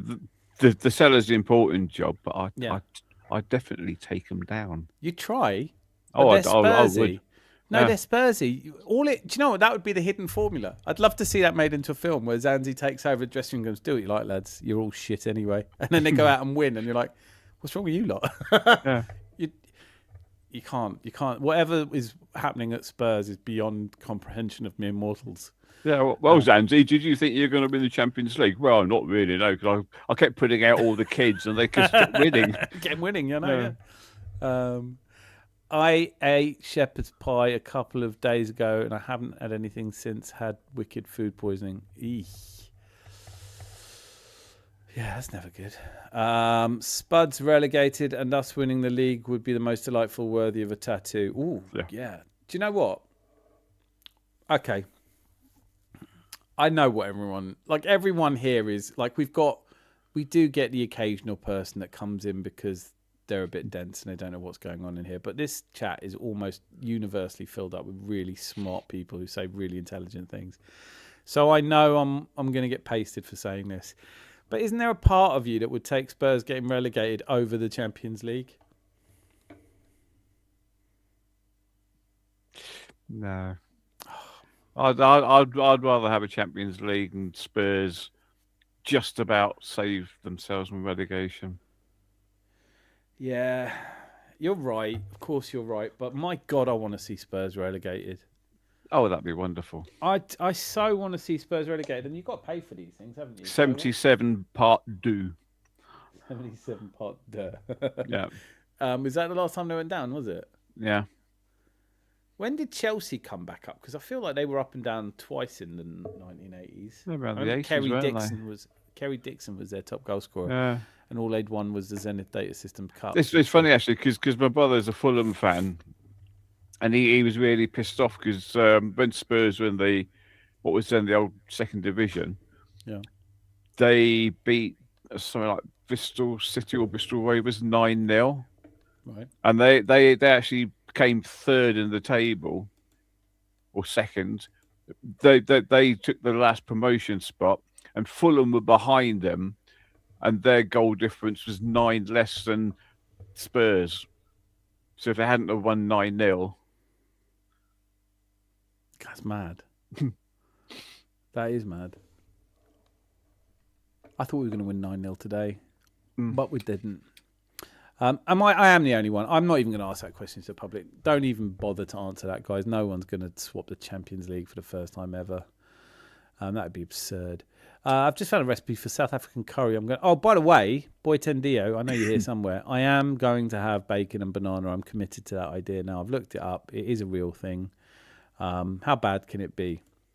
What's that, bacon and banana? On a pizza, yeah. He's been banging on about it for like a year, so I've got to. I can't not do it now. Beef Wellington. God, that's a faff. We did that for Christmas a couple of years ago. Liam Brady was a maestro growing up. My dad wisely educated me on why Arsenal were our team. Brilliant. Yeah, I mean, I'm just too young. I dislike Liam Brady. I can't even tell you because you just go to the matches and everyone go, "Oh, Liam Brady." He fucked off, didn't he? He went to Italy. He doesn't love us. Yeah. You don't keep banging on about Liam Brady because it was the days before you couldn't really watch him on telly. But his goal against Spurs when we beat them 5-0 or 5-1, and that's one of the best. Yeah, I remember all the Arsenal fans in the little thing, jingle bells, jingle all the way. That was one of my favourite goals of all time. But I just don't remember him. I was too young. So I went to my first game in 1983, so I just missed him. But he was our player of the year 3 times. He's definitely he's one of our best players right up until even when George Graham's team started doing well, even with Rocky Rocastle, people like that, Liam Chippy Brady. And I always thought as a young kid growing up, he was called Chippy because he used to chip the ball. And there was when I found out, no, you're not just like to go to the chip shop. It's like football's changed, isn't it? Let's be honest. Football has fallen off. I wouldn't go that far. Alvaro Recoba, first season alongside Ronaldo, and Roberto Carlos was great too. I've got diced beef to use. I'll make South African curry. Sounds good. Ancelotti, Donadoni, Alessandro Nesta, Pagliuca as goalkeeper. Remember Palmer? I do remember Palmer. Palmer had 3 forwards. We had Alan Smith. Yeah. Well, we had Alan Smith. They had the little Swedish Gianfranco Zola, Thomas Brolin, and Asprilla, Faustino Asprilla. And they couldn't score against Tony Adams. Of course they couldn't. Don't be silly.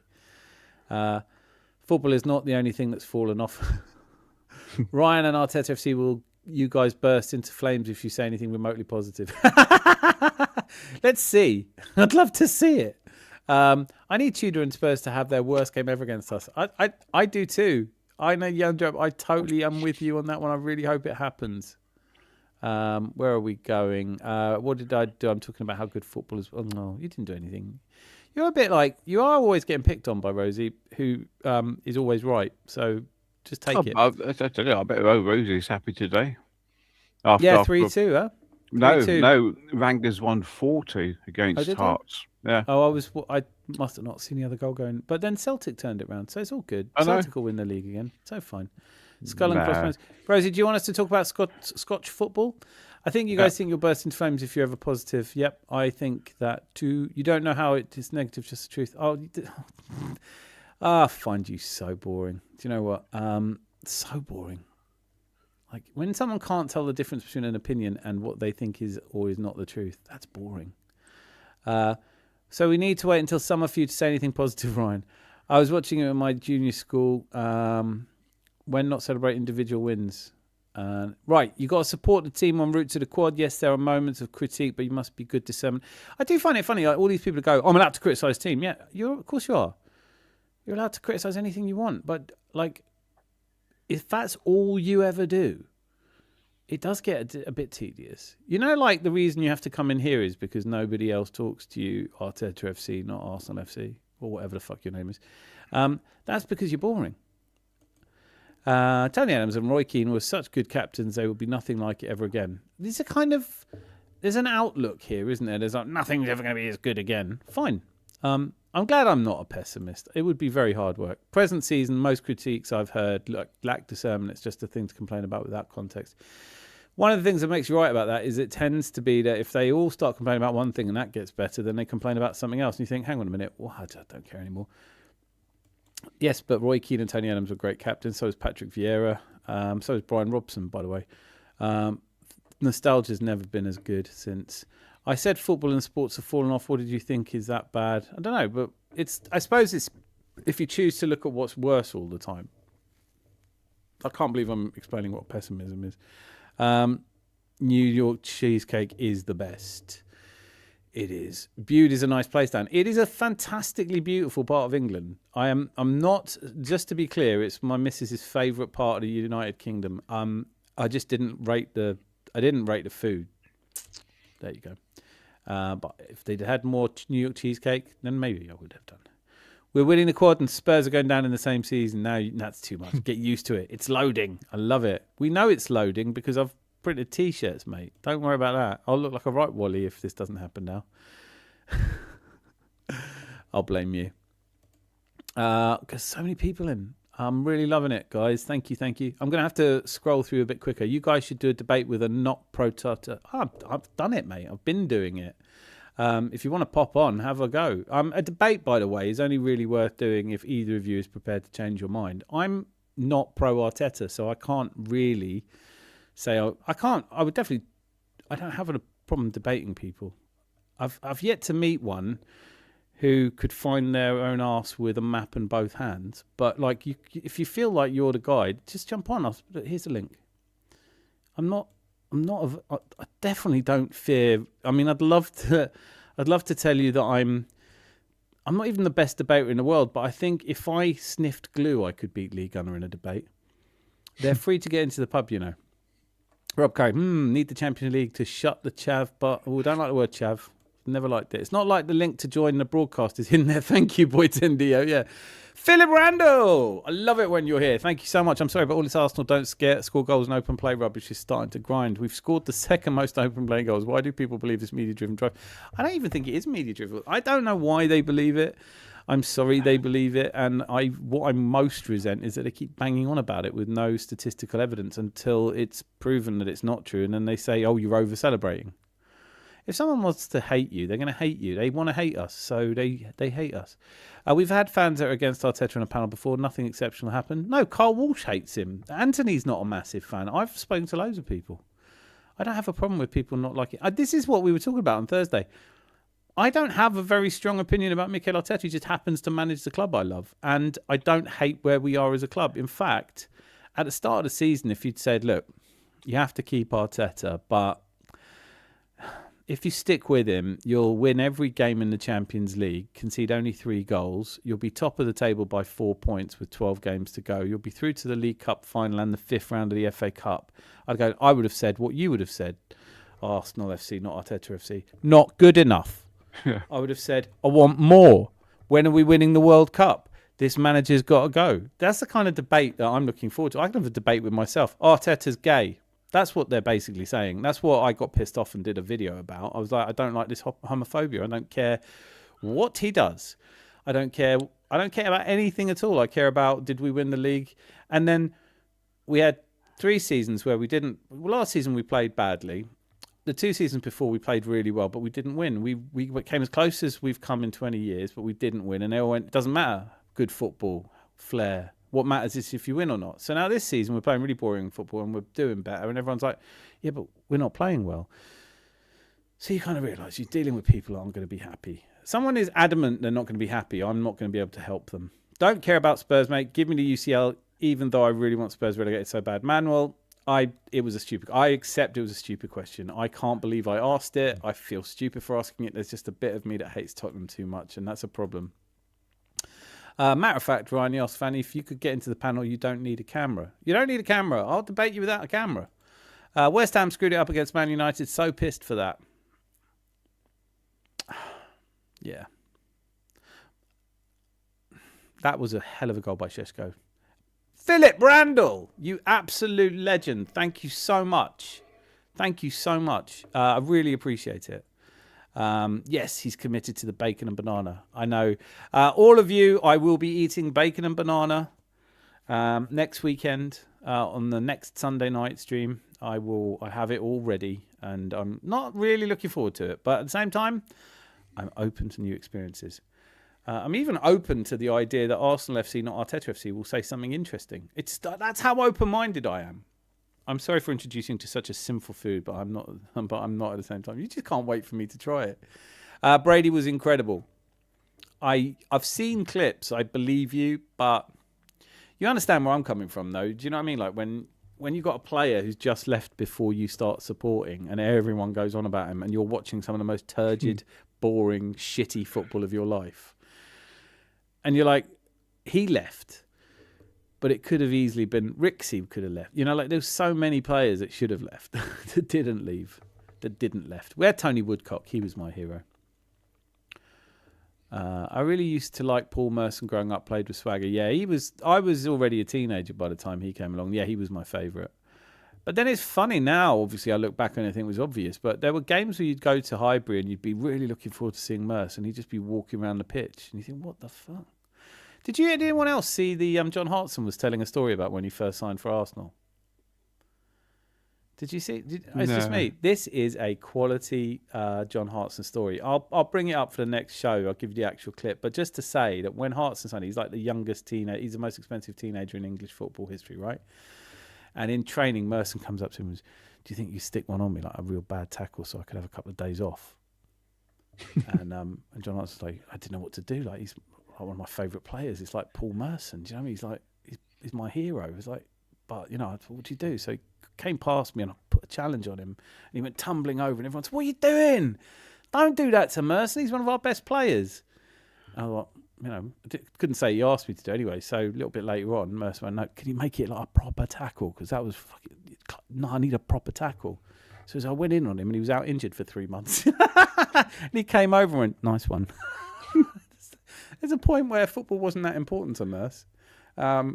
You can even do bacon and banana on some French toast with cheese, honey, a poached egg.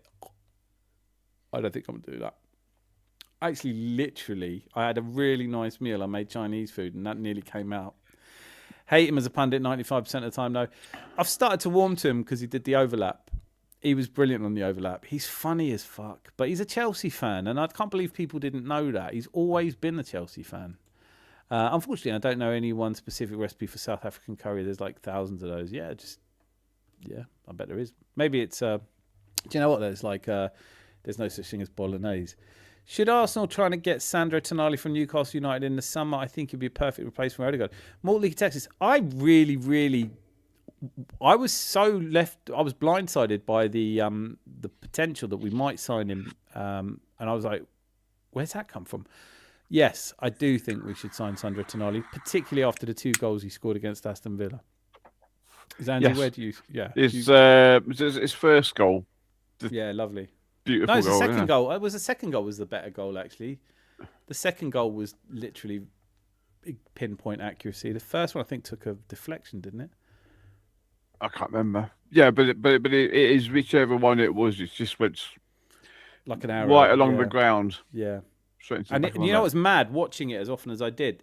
You know how normally the ball will spin crazily. This just didn't move. It was like someone had just. It's like if you make a video and you just move the ball across the screen and it doesn't look realistic because it's not moving. Well, that's what it looked like. I dare you to get on the panel and say something sensible. I'm watching. Everyone who has a very strong opinion is always welcome on here. The only thing I'd say is let's not do what other panel shows do, right? We've got little rules here. I won't talk over you, you don't talk over me or anyone else. And however much we disagree, let's not talk about each other. Let's talk about each other. But we never talk over each other, do we? Oh, we just no, well, I don't. Sorry. You are. I mean, I wouldn't. Very good. Very good. Ooh. That's very... Yeah, he's back. Yeah, he's back. He's finished.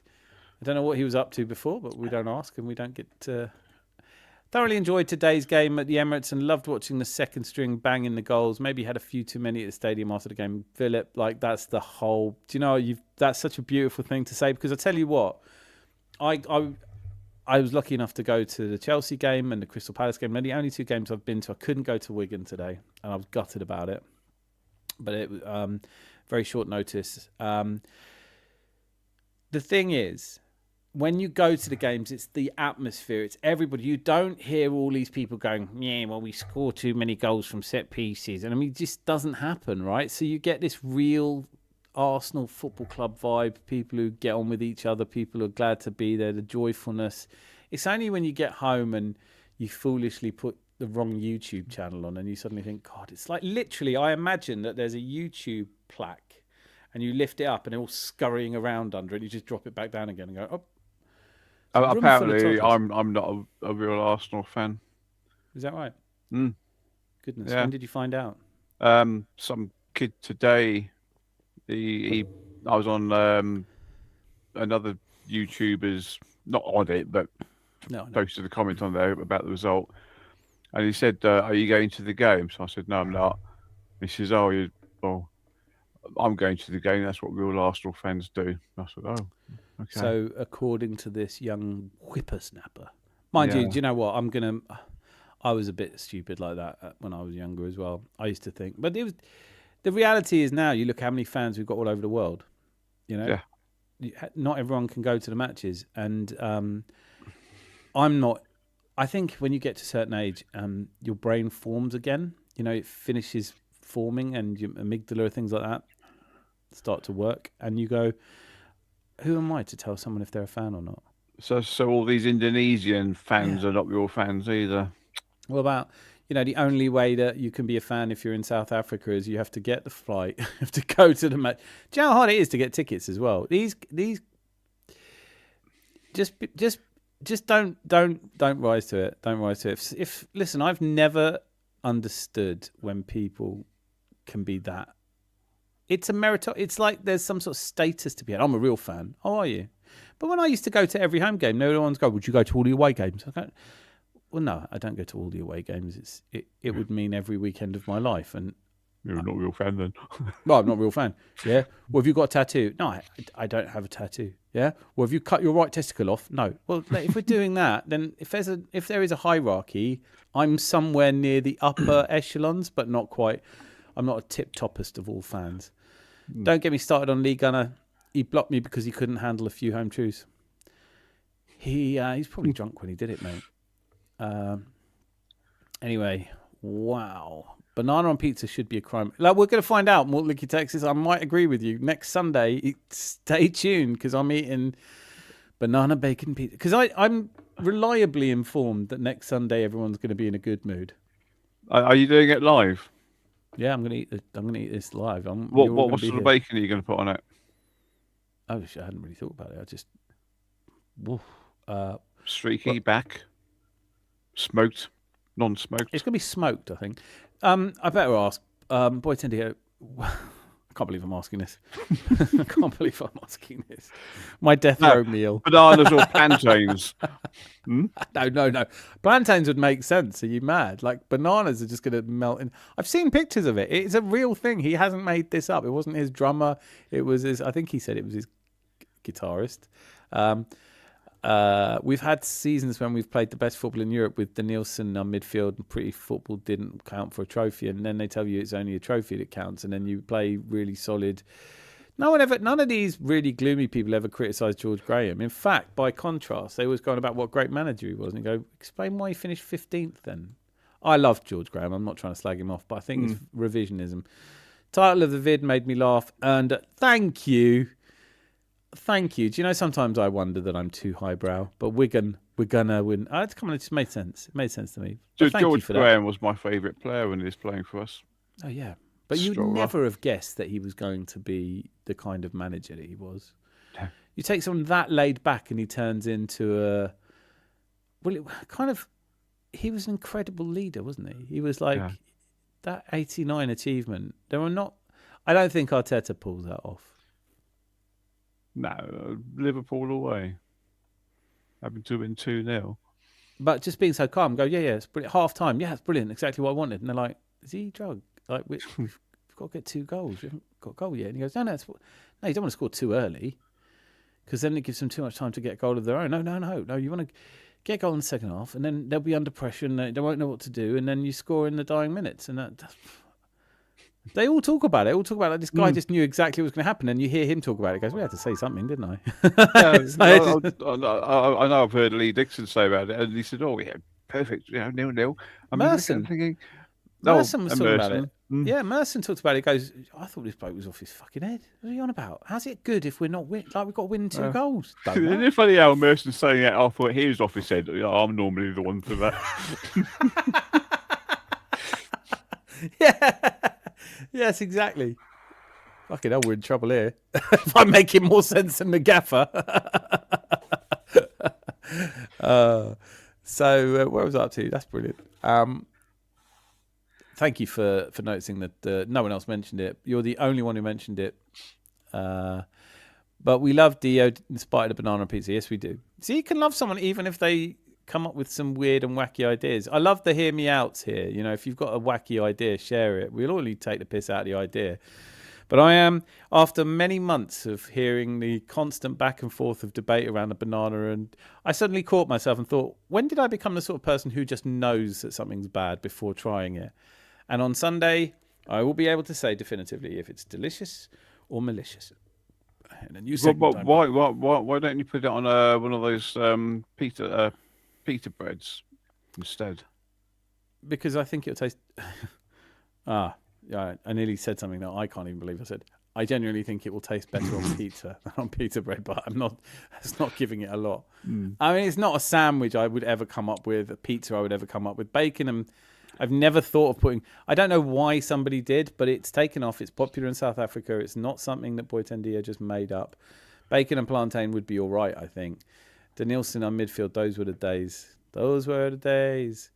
Hartson's story was brilliant. John Hartson's just fantastic. For some of those days, Perry Groves for stories as well.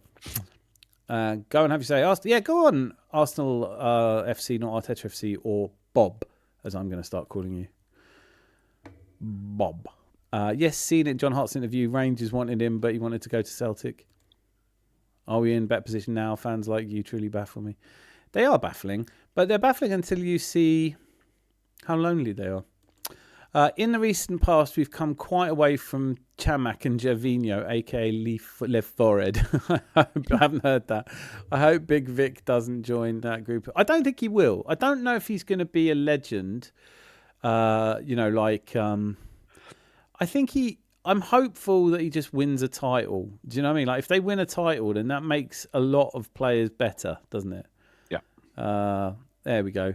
This is brilliant. Aussie Ange. Arteta's a fraud. Are you going for the job, Ange? Is that what do you want the job? That's quite a novel. I've never heard that as well. Arteta is a fraud and needs to resign. I thought everyone loved Arteta. That's shocked me, Aussie Ange -E6K.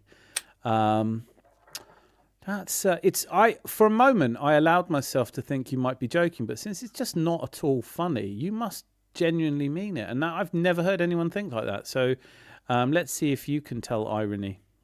Normally, you can always tell when you're about to have a great debate with someone when they don't understand irony. Looks just like win, lose, or draw Arteta out. You're an Arteta out. Did he touch you in the wrong place? I was told I wasn't a real Arsenal fan because I wanted Spurs to take points off City the other day. People have these bizarre... It's like playground antics, isn't it? It's just like people going around saying, you can't say this, you can't say that. It's like, I don't need... Here's the thing. I don't need some 19-year-old Lee Gunner disciple telling me whether or not I'm a fan. It won't change my life what you think. No. The Indonesians spend too much money on Arsenal stuff. It's actually insane. It's insane. There are more fans of Arsenal in Indonesia than are in the UK. And I love them for it. I absolutely love them for their passion. But it's just the same. Like, look at our fans all over Africa. Look at our fans. Brazil's got a huge number of Arsenal fans. Nothing USA. gives me more. Yeah, USA, obviously. Yeah. Canada, Miss Molina. Blame Canada. When Canada is gone, there'll be no more. Apparently, Eskimos like Arsenal as well. What does a Cockney call an Eskimo? Don't know. Inuit, innit? Would probably help not cheering them on. Aussie Ange, welcome. 3 questions for those who say Arteta out. Fans are not real fans. No one said that, so drop your question. I'm such a top gooner. I watch the games in a blimp. Chalkers, this one's for you. I watch it from within the mystery of the stadium. I watch it. I've buried myself a little hole somewhere near the centre circle, and I pop up intermittently. You'll see me, and I watch the game closer than anyone can. Where's a good time for a full English breakfast? Anytime. Yeah. When's a bad time? Like, I just don't know a bad time to have a Flinglish. I don't know about time to have a bacon sandwich. I tell you what, I don't do this enough. There we go. I just don't need to see quite so much from Stroller was a player. Yes. Hey, my lovelies. Chris Nix, what time do you call this? What have you been up to? Banoffee pizza as dessert is pretty good. Is it? This is bacon on it. Let's get real. What Boyd ND has been going on about for ages is pizza with bacon and banana on it. And I thought tuna sounded awful. I bet I'm going to enjoy it. Do you know what are the odds? I'm going to enjoy it. I reckon I'm going to enjoy it. Hear me out. Fans complaining about the new regulation. No, fuck all. Sorry. I'm in a mood. I love it when you're in a mood. It might be because South Africa has elite bananas that the bacon and banana took off here. Swear you can get it. Hang on a minute. Don't start that shit. If I eat it and go, this is rank, and you start saying, it's because your bananas are shit.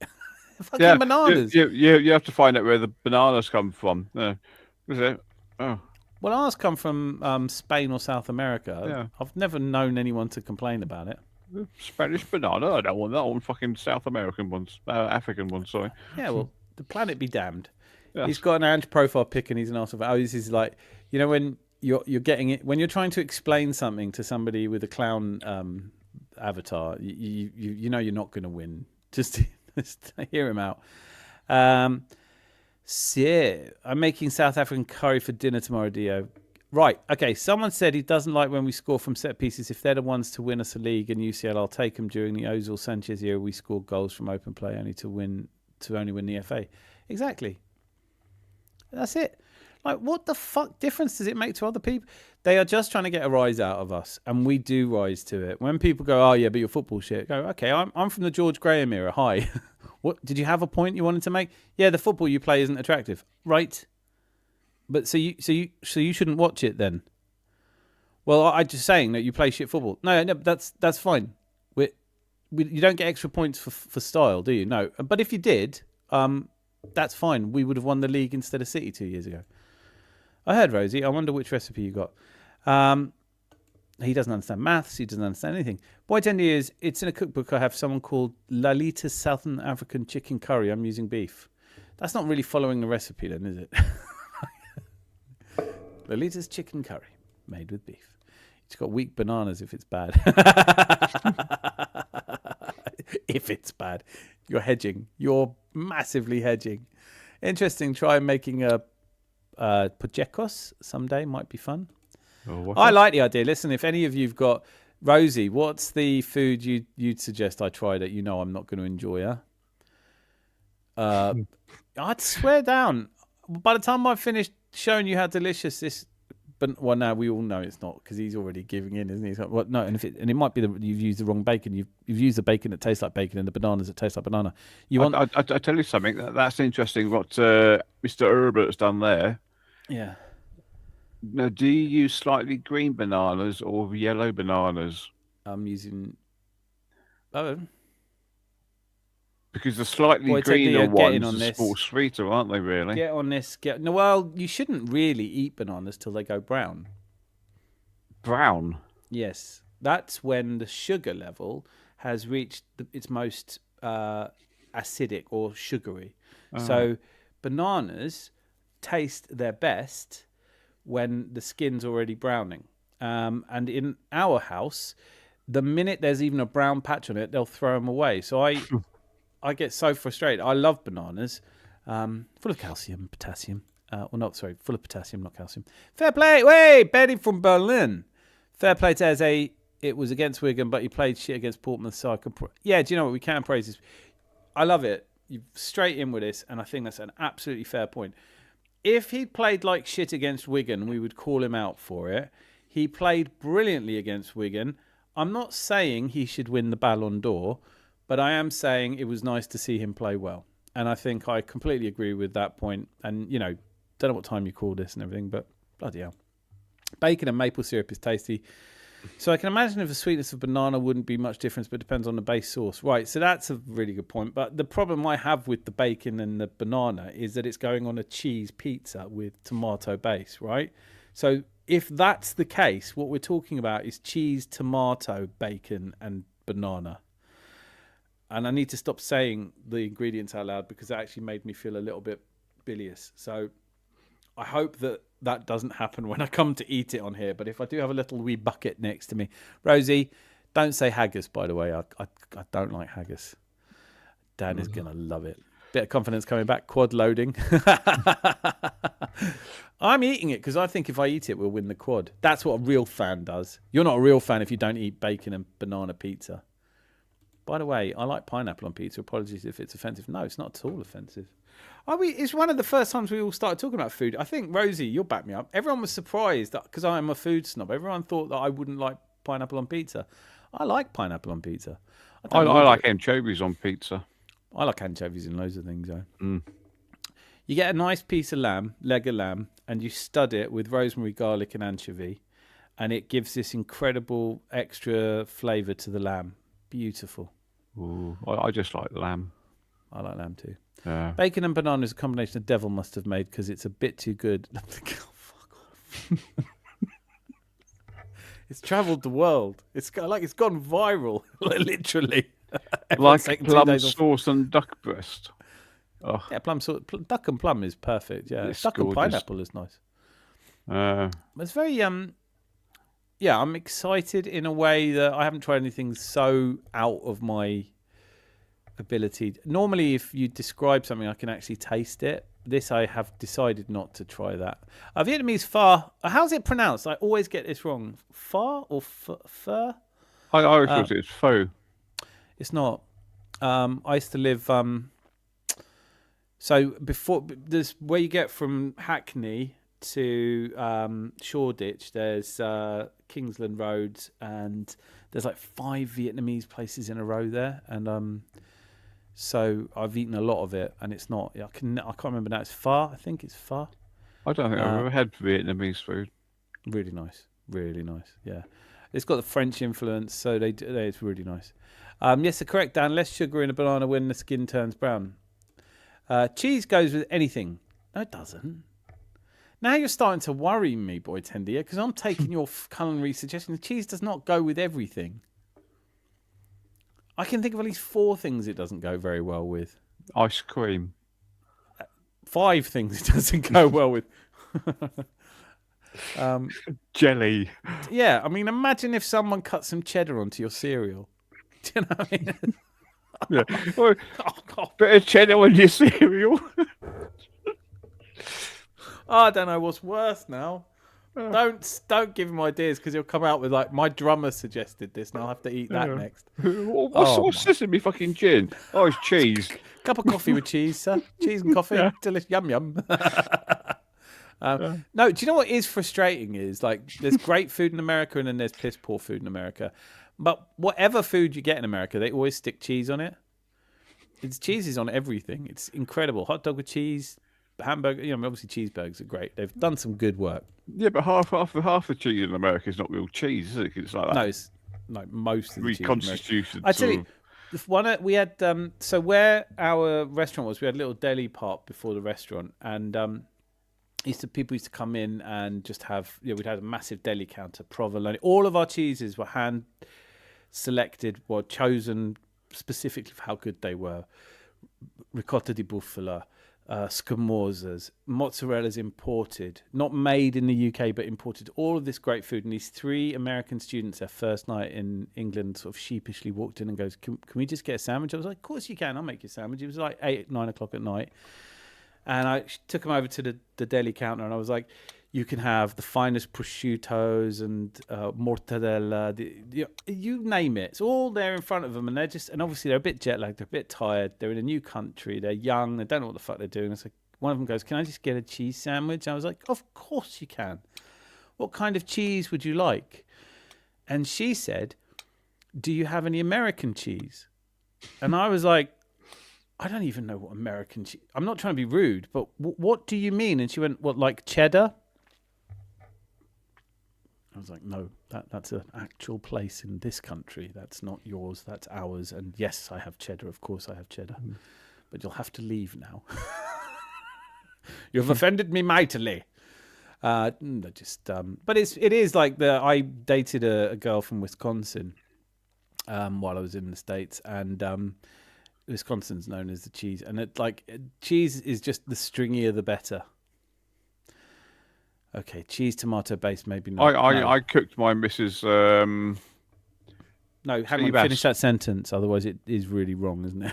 No, I cooked sea bass for her yesterday. I did see. Do you know what? It's a general principle. General principle. I never make fish on Sundays because it's never fresh. So. But I was in the supermarket today and I saw lovely looking sea bass fillets, and I was very tempted. Yeah, they were really, really nice actually. Really sea bass is amazing. With ginger. I might have ruined a marriage with my charm, but I didn't ask for this superpower. Oh, I love it. He was asking, what did we all do for Valentine's Day? Did you get up to anything nice? He did. Oh, was it? Did I get up to anything nice? Oh, there we go. Anyone do anything special for Valentine's Day, or we were just all old? Yeah. I had a fabulous day. I've had a fabulous weekend, really. I could not be more happy with the weekend I've had. It didn't last long enough. No, it's 24 hours long. Long enough. The weekend's for a day. Hours long. I might have ruined a marriage with my charm, but I didn't ask God for this superpower. I feel lighter now that it's off my chest. What's off chest? May have, oh, right. I see. Fur, like fur, but without the k. Fur. Okay, brilliant. Thank you. Sakalaka boom boom. Fuck. Shut up, far. On my phone, not seeing all the comments. What do I need to do? You need to. I don't know, actually. I don't know why you're not seeing all the comments. I read them all out. You hear them all. I don't miss many. I miss them if they're boring, derivative, or the kind of half-witted nonsense that we have a cellar for a reason, do we not, Zanzi? Ever since you started living in the cellar, we've stopped using it to keep the idiots in. There's a restaurant named Farking. I love it. The tailor's called Touching Cloth, believe it or not. I just discovered that cheese on cereal is actually a thing. Oh, fucking no. I will try your godforsaken banana bacon, but after that, I'm not trying your cheesy cereal. That should be a t-shirt. Only my eyes will burn for this. Cheese. All this talk of cheese is making me hungry, damn it. Not before bedtime. I believe far is pronounced like foul without the I. Without the L, sorry. Foul. Okay. Yeah, that makes sense. Foul. Far or foul? Oh, God, he's back. So what we do is we just... What does the internet say? Oh, the internet's given us a man who goes Aussie Ange, and he goes round, because his team's doing so well, he goes round looking for Arsenal chats. And when he finds them... Rosie, can you just... can you make him disappear forever, please? You are very sad. Yes, he is. Get it all off your chest, Aussie Ange. Wigan winning the FA Cup. Lone Star Londoner. Good show with you here. Nice to see you here. Aussie Ange is taking some time to think about his words. Oh, that's why I couldn't ban him. Manuel, thoughts on whom our next FA Cup opponent will be? I thought of Newcastle. Brilliant question. I'm a little bit disgusted with myself. I forgot to ask that. Zanzi, have you given any thought to who you'd like to see come out the draw tomorrow? Hang on. Let's have a look and see who was in it. Well, the big ones, obviously, Man City. Yeah, actually, let's just get the draw up. I looked at this earlier. I know Sophie from Hybrid Squad is talking about we should just prioritise and not prioritise this event. But I think if you get a big team in the next round like City, we're gonna have to. Mansfield. Who was it they knocked out? Burnley. And they did it at Burnley, didn't they? And they're 1-0 down. Scott Parker may not be the luckiest manager in the world. No, but the killers from the third round, Macclesfield, they're playing Brentford tomorrow. I'm sorry, I got Malt Licky, Texas. American cheese is made from cheddar. The student was not off the mark. I know that you have cheese. Americans do not. Here's where I've used this to my benefit. If you take someone on a date in the States, you can order champagne from the wine list, and they will bring you a sparkling wine. Of course, it's not made in the Champagne region, but they call it champagne, therefore it's champagne. They do not observe the appellation contrôlée or the, like in Europe, it's illegal to call something cheddar that isn't from a certain area. Just like you can't call something a Melton Mowbray pork pie if it's not made, right? So we have regulations of what you can call things. This is particularly true of things like Parmigiano Reggiano, where it's the same cows, it's the same grass they eat and everything, but because they're in a certain region, you can call it Parmesan, and the grounds next door will be Grana Padano. And it's very hard to tell the difference between those two cheeses, but one's got a name that costs a lot more and one hasn't. So when you say that American cheese is made from cheddar, it's not like they're importing a ton of actual cheddar cheese and making it. They're making something in the same way that we make cheddar, which would be like me making a brie and calling it a brie de Meaux, but it isn't. So I don't have a problem with people making food that's like cheddar, but they could just call it what it is, not cheddar. Bought roses for the girlfriend, and the cat started chewing on them. It's a sign. Run for your life. You're in the vertical. That's why you can only see some comments. Maybe I need to be on the app. I'll take a quick look. I do read them all out. Like, I do read them all out. Like, give me that. I had them, well, not all of them. Obviously, if you want to read the comments from certain sort of, yeah, some of them have disappeared now. I had a meal deal with bacon, brie, cheese, and a sweet chili sauce. See, bacon brie with cranberry is delicious. Yes. Oh, It's absolutely perfect. yeah. Even just bacon and brie on its own. Hang on. Are we ready for this? Arteta's biggest hater has come on, presumably to debate. No camera, obviously. I am hovering, though. So can we just establish some ground rules? No slagging anyone off, no personal comments, and nothing, no shouting, no ranting. Don't chew the furniture. Here he is. Hi, Arteta's biggest hater. You're live. What do you have to say? Hello. Hello, how you doing? I'm all right. Are you okay? Yeah, I'm doing fine. Good. So, did you enjoy the game against Wigan? Yeah, it was decent. Good. First half. Yeah. Good. Yeah, the first half was definitely better. Why would you... What's your actual handle? What do you normally use? My username? Mm-hmm. Arsenal FC, Yeah. not Arteta FC. Oh, that's who you are. Oh, my goodness. I thought you sounded too old to be that guy. Well, you're Arteta's biggest hater on here. I'm interested in your backstory a little bit because your dad got you into being an Arsenal fan, didn't he? Yeah, he did. And have you enjoyed it? Yeah, I mean, it's been hard. I mean, Do you It's think been it's been hard. hard? What if he'd got you into being like, I don't know, Brighton or a Newcastle or an Aston Villa fan? Would that have been harder? maybe, but I don't think he would have ever done that, to be honest. Why not? Just because they probably weren't very good. So let me understand this correctly. There was no reason for him to support Arsenal. He just liked Arsenal, or He was liked he the way we supporting played. Arsenal? He liked the way we played. Which era was that? He started supporting in like 2006, I think. Okay, so kind of like the beginning of the end.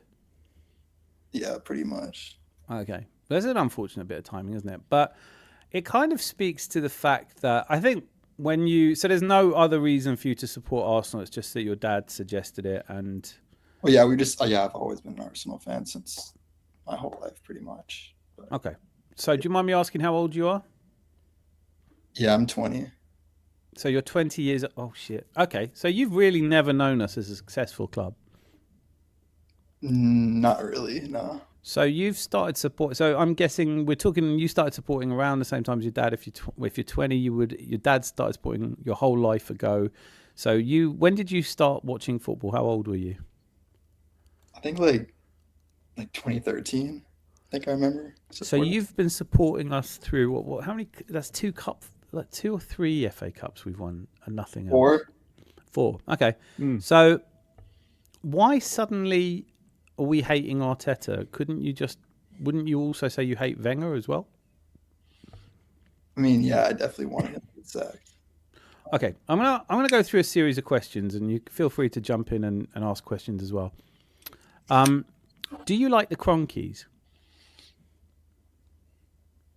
More than I'd used to, probably. It's pretty much. It's got to I've got to stick to binary answers. Do you either do or Nah, you don't I like? You don't like them. You've not. I take it, and this is not a judgment, but you've not been to the stadium. No, I haven't been to the home stadium. Okay, so you've not been to the stadium. You don't like the Cronkies. You can't like or dislike a stadium you haven't been to, so you can't know what the fans at the stadium are like. So what do you think of other Arsenal fans? How do you feel about them? I think some are kind of delusional a little bit. Okay. And what do you mean by delusional? They just like make excuses when we don't win anything. Why do we need to make excuses if we haven't won anything? What do you mean? Well, I mean, most teams don't win anything, do they? Yeah, pretty much. I mean, what Newcastle excuses have you heard? But they're not as big as Arsenal. In what way? They're backed by the largest country that invests in sport in the world. Their Saudi investment fund dwarfs. In fact, the Saudi investment fund could buy the Premier League 12 times over with the money that it has in its Saudi investment fund. So they're a big club, aren't they? Not as big as Arsenal. And what makes Arsenal a bigger club than Newcastle? The amount of trophies we've won. So, but that's before you were born. Yeah, but that's still part of our history. So it's our history that you love. Well, that's just how you base off how big of a club is. I don't know. I think it's a really arbitrary definition. I don't really give a shit how big. Do you think Newcastle are bigger than Arsenal? I think I don't think it's relevant, if I'm honest. But since I asked the question, it's fair for you to throw it back at me. My question to you would be, when you choose to support a team, I don't think anyone ever goes, well, I can't support a team unless they're the biggest club. If you were picking big clubs to support, you would have picked Man United. You and your dad would have picked Man United, wouldn't you? They're a bigger club than us, aren't they? Yeah, my dad didn't pick Arsenal because of how big they were. He just liked the way we. No one picks the club that they support because of how big they are. That's my point. My manager at work is a Hull City fan. I married into a Brighton family. They're all Brighton fans, Brighton Hove Albion fans. I'm an Arsenal fan because I'm from Arsenal. That's why I'm an Arsenal fan. Everybody has their own reasons for supporting a club, but I tell you what, you never find anyone stupid enough to go through and go, who's the biggest club?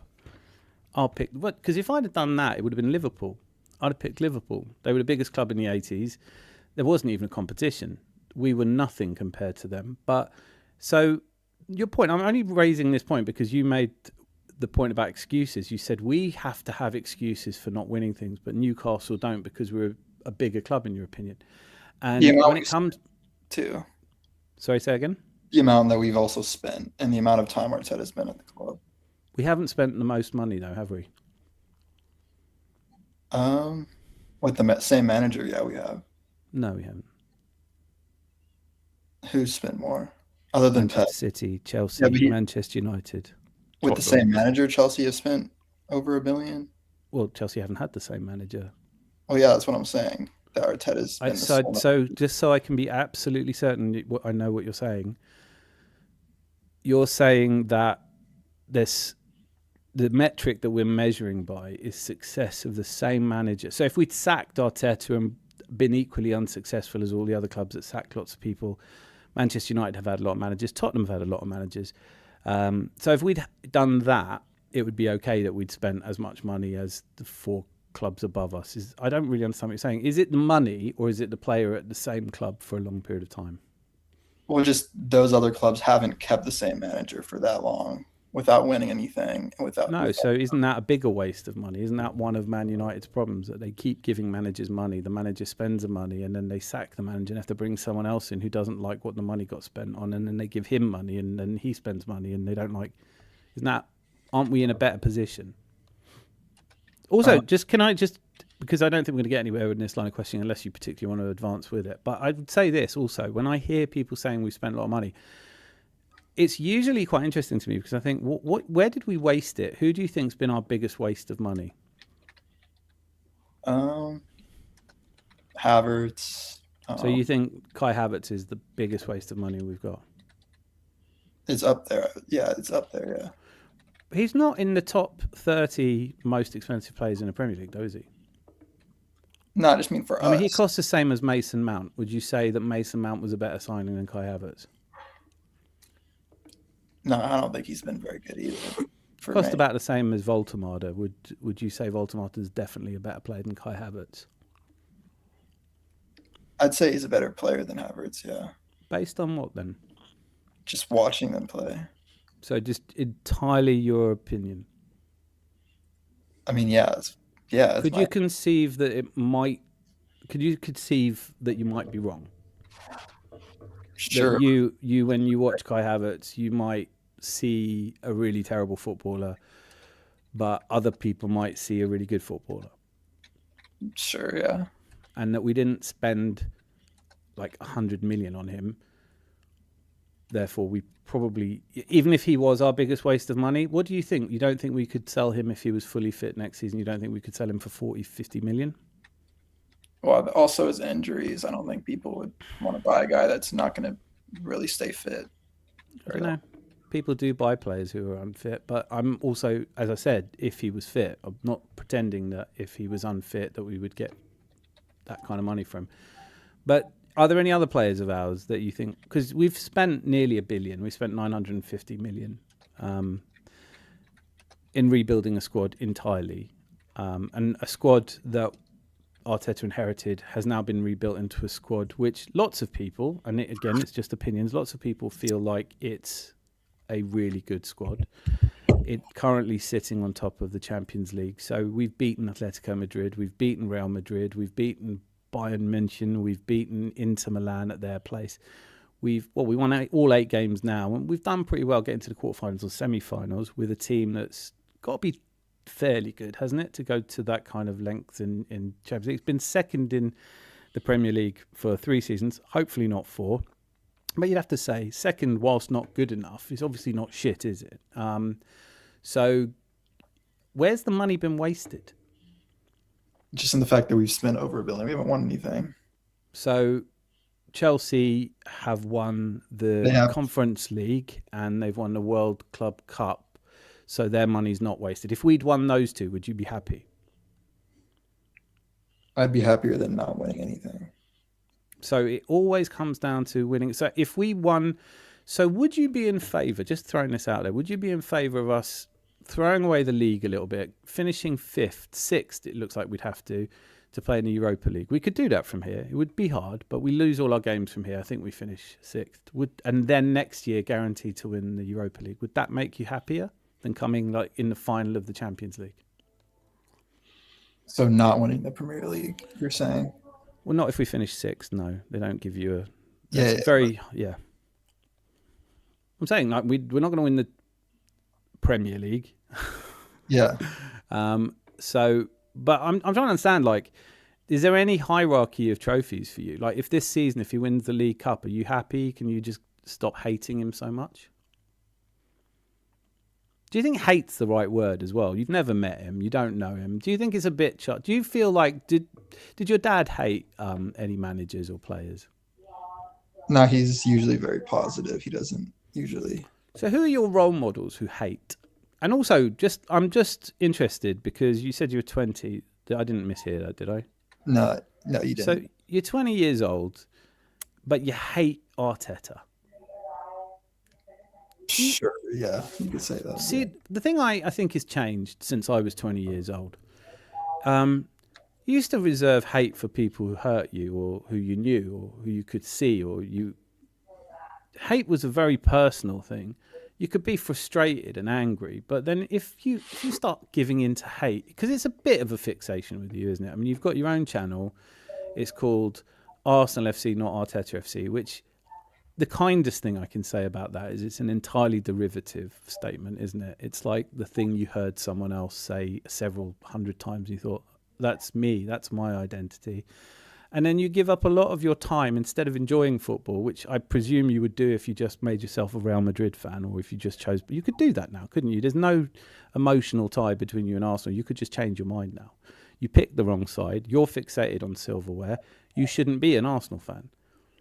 We could. Let's imagine a world where we, Arsenal fans who built the club with our support, myself and Zanzi and going back, people who were around long before you decided that you were an Arsenal fan and sort of arbitrarily picked it or your dad did. If we were allowed to choose who gets to be an Arsenal fan or not, I don't think you'd pass the audition. So it feels a little bit like you're putting a lot of your energy into hating something you're not really a part of anyway. You could just be you'd be a Real Madrid fan and you'd be happy, wouldn't you? Because you just care about silverware. You don't care about the fans. You don't care about the community. You don't care about anything, really, that you haven't seen through the lens of, let's say, one of these YouTube channels where they've popularized the idea that a grown man should give up this much of his emotional sanity to hating something that's really got nothing to do with him. Arsenal FC did not pick you. Your dad picked them. And I don't know if we'd want to... If I embodied, and I'm not saying I do, but if I embodied Arsenal Football Club, I'm not sure I'd choose you as a fan. Why would I choose you as a fan? I've not yet, in all the times that you've come into this pub and I've read out your comments. I've let you say whatever you want. Never barred you, never banned you. In all this time, I've never heard you say anything positive. And so it kind of behooves me to be the first person to ask you in audio on, what are you doing? Go and do something else. Do you like any other sports? Just not to the same level now. But you're not enjoying football. So what do you mean not to the same level? No, I do enjoy it. What do you enjoy about it? I've just always loved it. Used to play, like, it's always been my sport. Yeah, but what do you enjoy about it? It's enjoyable to watch. But yeah, Real Madrid's enjoyable to watch, right? Not right now, no. Okay. I mean, I think if your standards are too high for Real Madrid, then I'm gonna. No, I'm just saying the way they play. I'm not like I just. Okay, but you know it's a difficult sport. You've played it, right? You've played the game. You know it's not an easy game. You know there's two teams that are trying to win in any given competition, unless you're playing Tottenham. It's a tough game, man. It's a tough game to play, isn't it? Yeah, it's tough. Sure. It's fought tooth and nail in an arena in front of booing and braying fans. It's played by people who cared and have tried to play this game to the highest standard their whole life. Bukayo Saka was 8 years old when he joined Arsenal. Since the age of 8, he has given up going out drinking, smoking, partying, girlfriends, anything but football. But he's not quite good enough, is he? Wait, what does it have to do with, like? I'm saying you don't like anything about football, and you spend far too much of your time talking about. See, sometimes you meet people, and all they want to talk about is the things they're passionate about. They want to talk about, they have one hobby or their one thing, or maybe their partner or their children, and all they do is talk about the love and passion they have in life for this one thing, and they're quite boring. But they're nowhere near as boring as the people you meet who only want to talk about the thing they hate. In the short time I've been speaking to you, I've managed to find out from you that you do love football, that you enjoy watching it. But I would never have known that from all of your comments, because all you ever talk about is in this narrow window that you have before we win a trophy to get out all of the bile and rhetoric that you've heard other people use about a manager that you don't really know very much about, that has become the object of your hate and has become so consuming that you find that mostly all you want to do is start a YouTube channel saying how much you hate Arteta, which is derivative because it's been done before, and it's become you and your identity. So to me, your identity is just somebody who talks about the things they hate. And this is a pub, it's a community. Any number of us could come in and do that every day. In fact, I would venture to say that if I'd come in here day one and gone, here's what I really hate, and just talked about that for the last 3 years, we wouldn't be having this conversation. No one would be bothered. And you're still young. You can still form an opinion. You can go, do you know what, right now I'm not happy with the roller coaster. I'm not happy with the last 3 or 4 years of what we've been through as a fan base. But you don't have to just fixate on how much you hate something. You can talk about solutions. You can talk about what you would do about it. You can also bear in mind that you might feel very strongly that you know how to fix Arsenal, but you could accept that you might be wrong, right? Sure. So do you need to talk so much about stuff you hate? You've come on here now and your moniker is Arteta's biggest hater. And I don't even think you are. I think on one level, that's the most deluded thing about you, is that you're probably not as important in the whole. I can definitely think of people who hate Arteta more than you. Lee Gunner didn't get an autograph off him once when he was loitering around. I don't know what a grown man is doing, hanging around waiting for autographs off players anyway, but because he didn't get an autograph, he's never liked him since, right? He's never liked him since. That's not true. Well, it is true. I've got every reason to believe it's true because he said it. So I'm not here to say Lee Gunner's a liar. If you want to say that, please don't use this platform to be libelous. I've heard him say it, so I'm quoting him, and I could pick up the clip if you want me to. But because of that, he's never liked Mikel Arteta, and frankly, I don't need him to.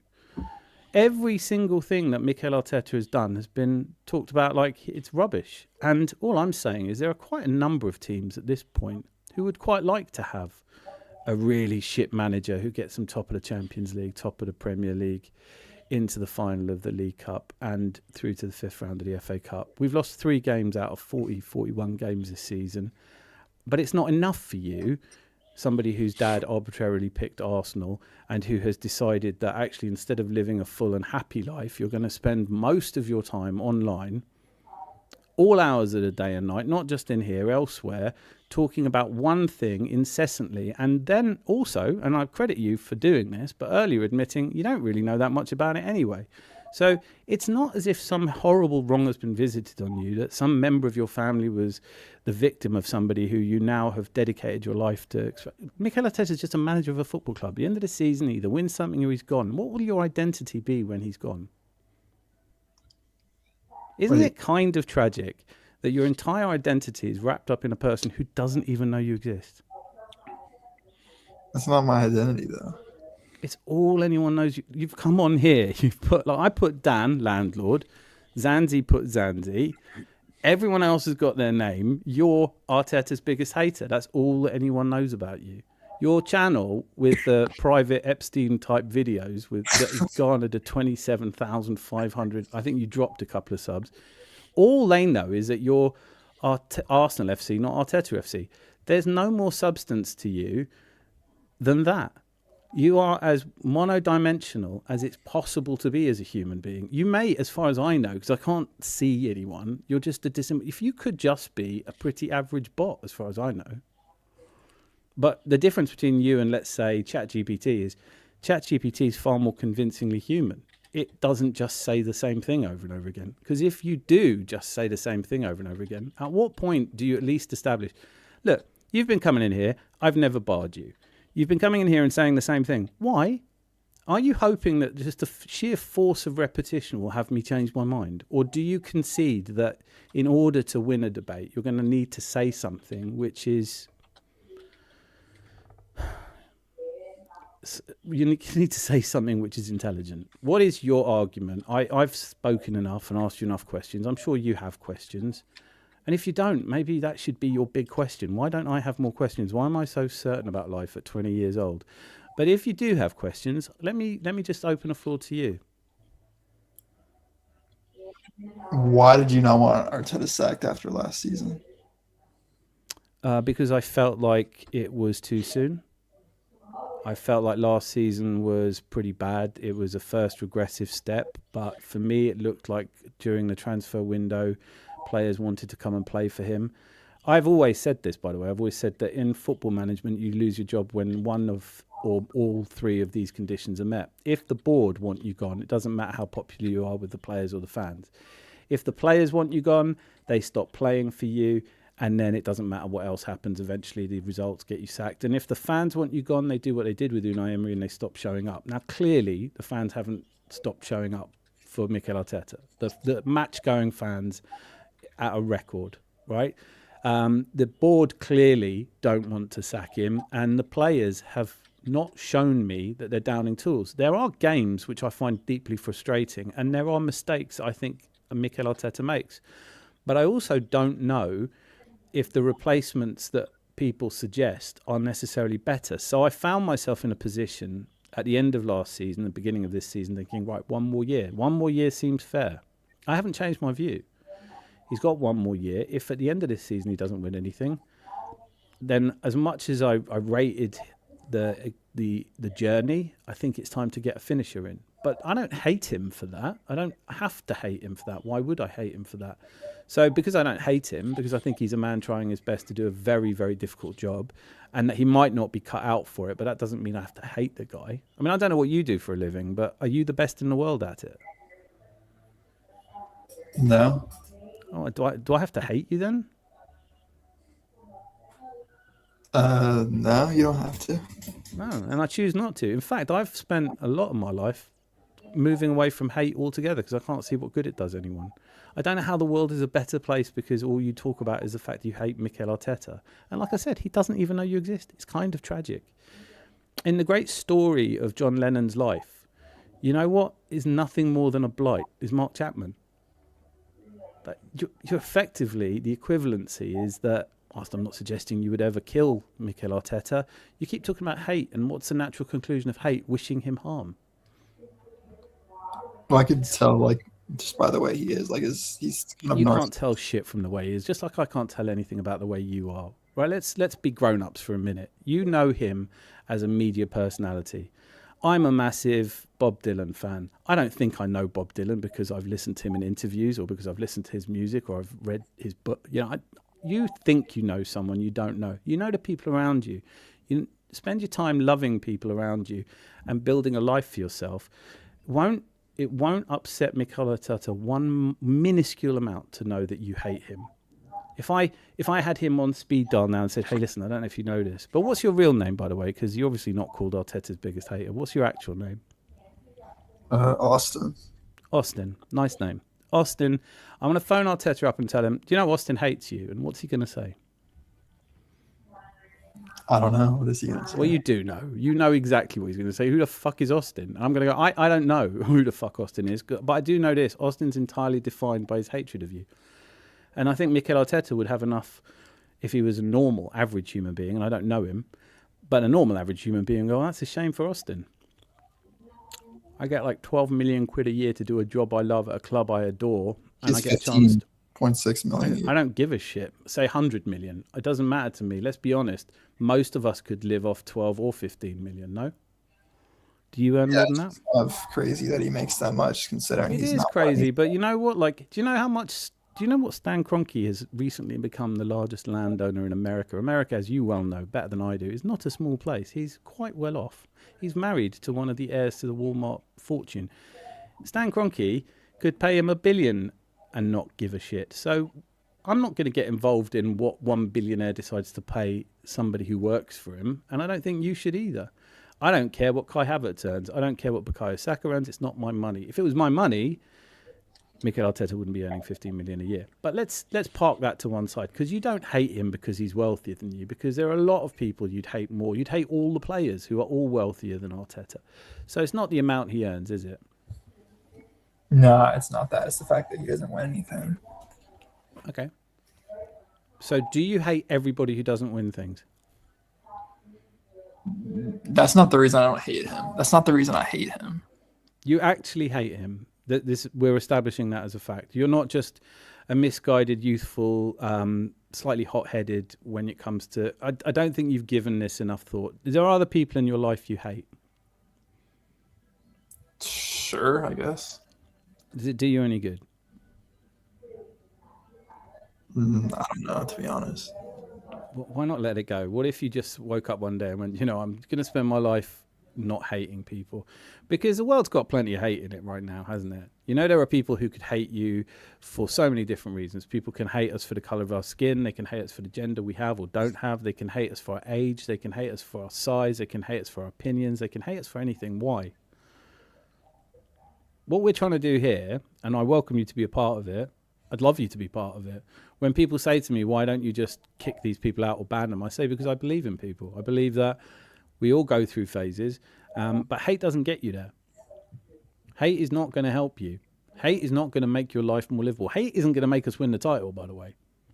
And did you know, just to put this out there, that Carling Opta, who process the statistics for the Premier League, they're the official statistical analysis tool of the Premier League, have given Arsenal an 89% chance of winning the title based on 10,000 simulations they run. Now, that doesn't mean anything. I'm not saying that definitely means we're going to win, but it does mean that an independent statistical analysis has valued Arsenal's probability of winning the title at approximately 9 out of 10 times. If this season is run 10 times, we'll win 9 of them.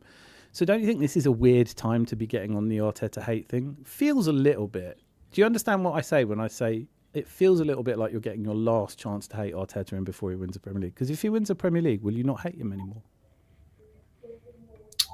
Well, just the way he acts, the way he lies and press. So even if just, Arteta wins the Premier League, you're still going to hate him?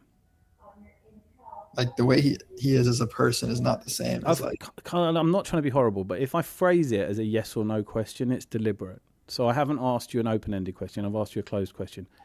In the event that Mikel Arteta wins the Premier League, will you still hate him? No. So you're going to not hate him if he wins the Premier League. Well, how long can you just not have an opinion for 3 months then? And then here's the deal. If he doesn't win the Premier League, you can hate the shit out of him for all I care. But what's the point in talking about it now? He can't win the Premier League today, can he? But like that's the thing. Like 6 years and winning nothing, right? I lived through Terry Neal. Terry Neal had 6 years of winning nothing. Alec Ferguson had 6 years of winning nothing. What's your point?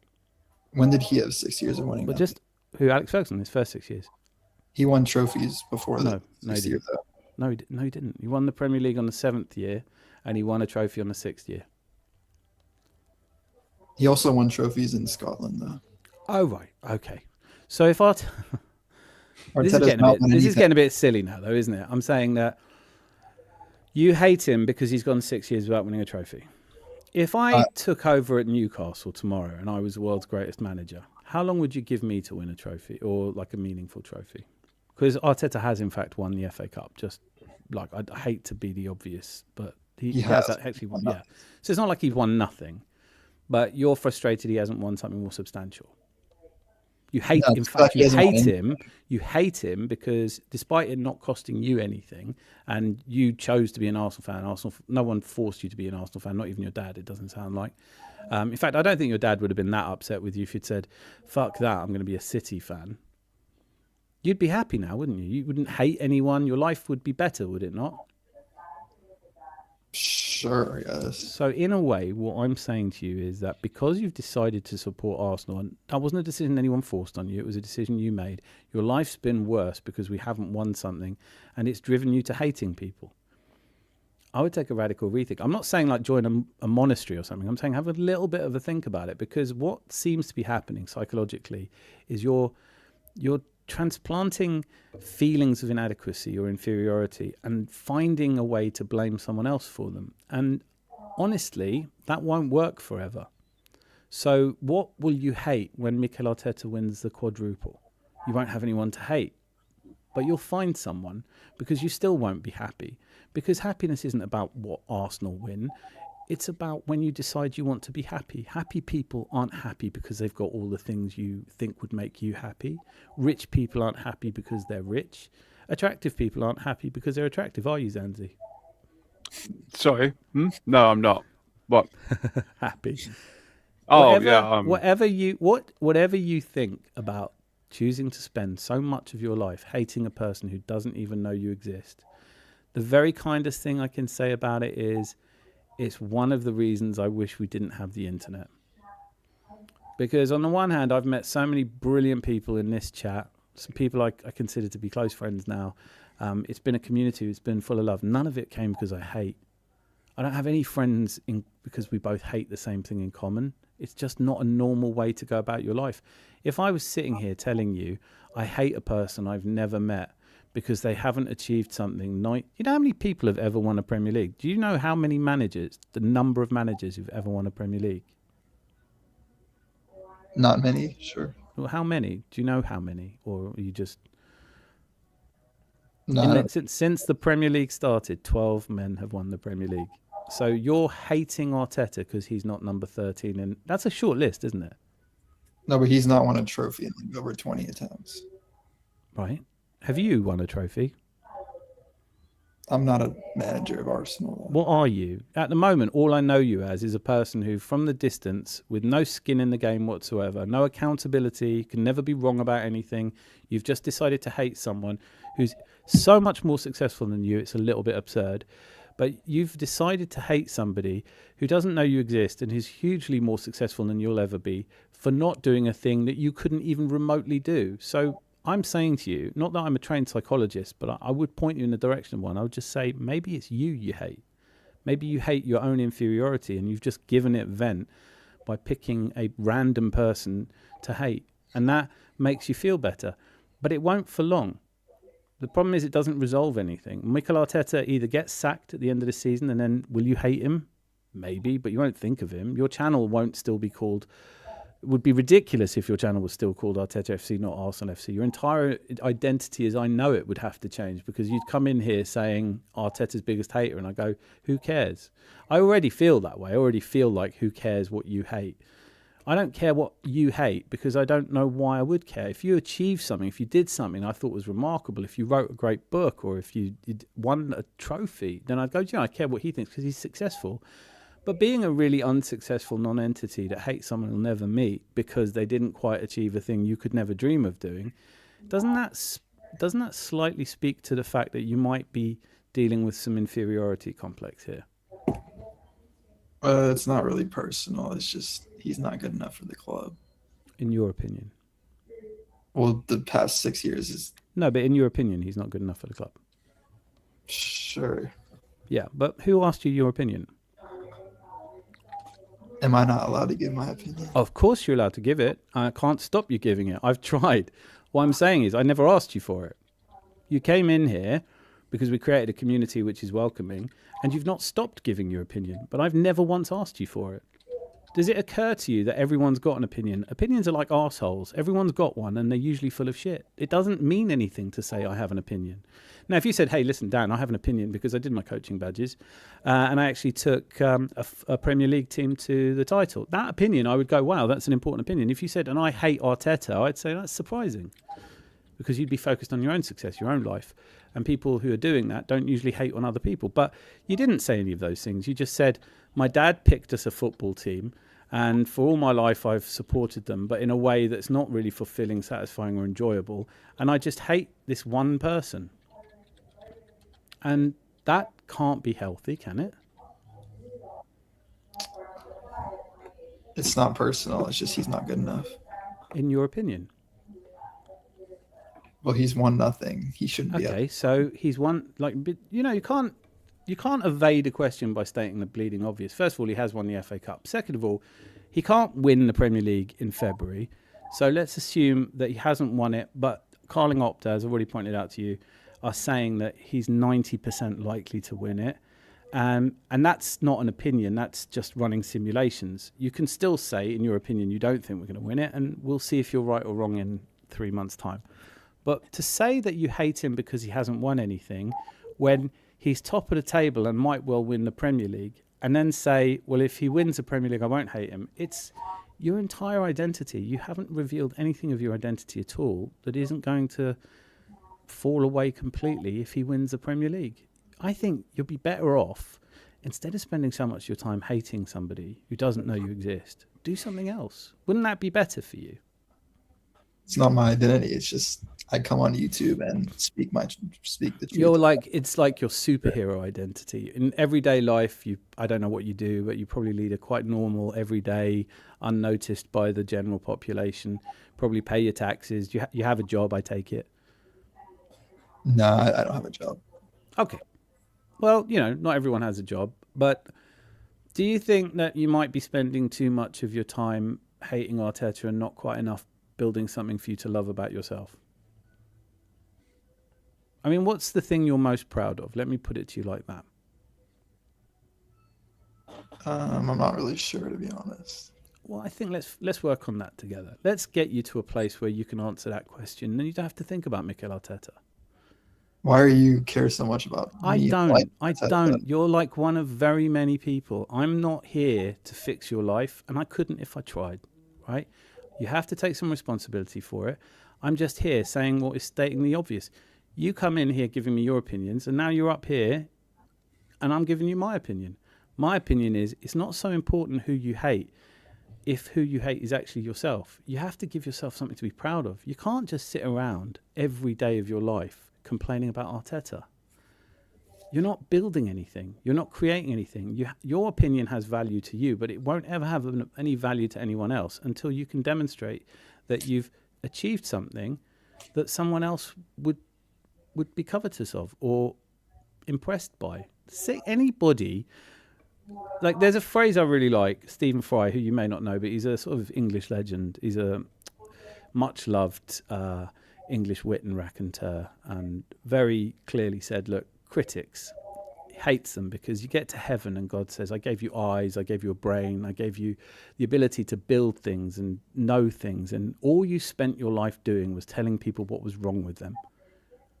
That's not a journey you should be on. But that's the only journey I know you for. I don't know any of the great things you've done or the great loves you're capable of. All I know is you hate Arteta, but if he wins the Premier League in May, you'll love him, which makes you kind of like. No, I'm not saying I love him, and I don't No, really hate what is a term? You're young. Was it NPC? Do you know what that means?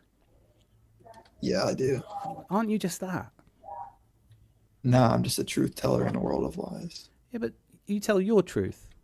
You tell your truth from your opinion of not very much experience and not having seen much of the world and not knowing much, never having built anything, never having done anything you're proud of. And your opinion is there are 9 billion people in the world. Isn't everybody's opinion equally valid as yours?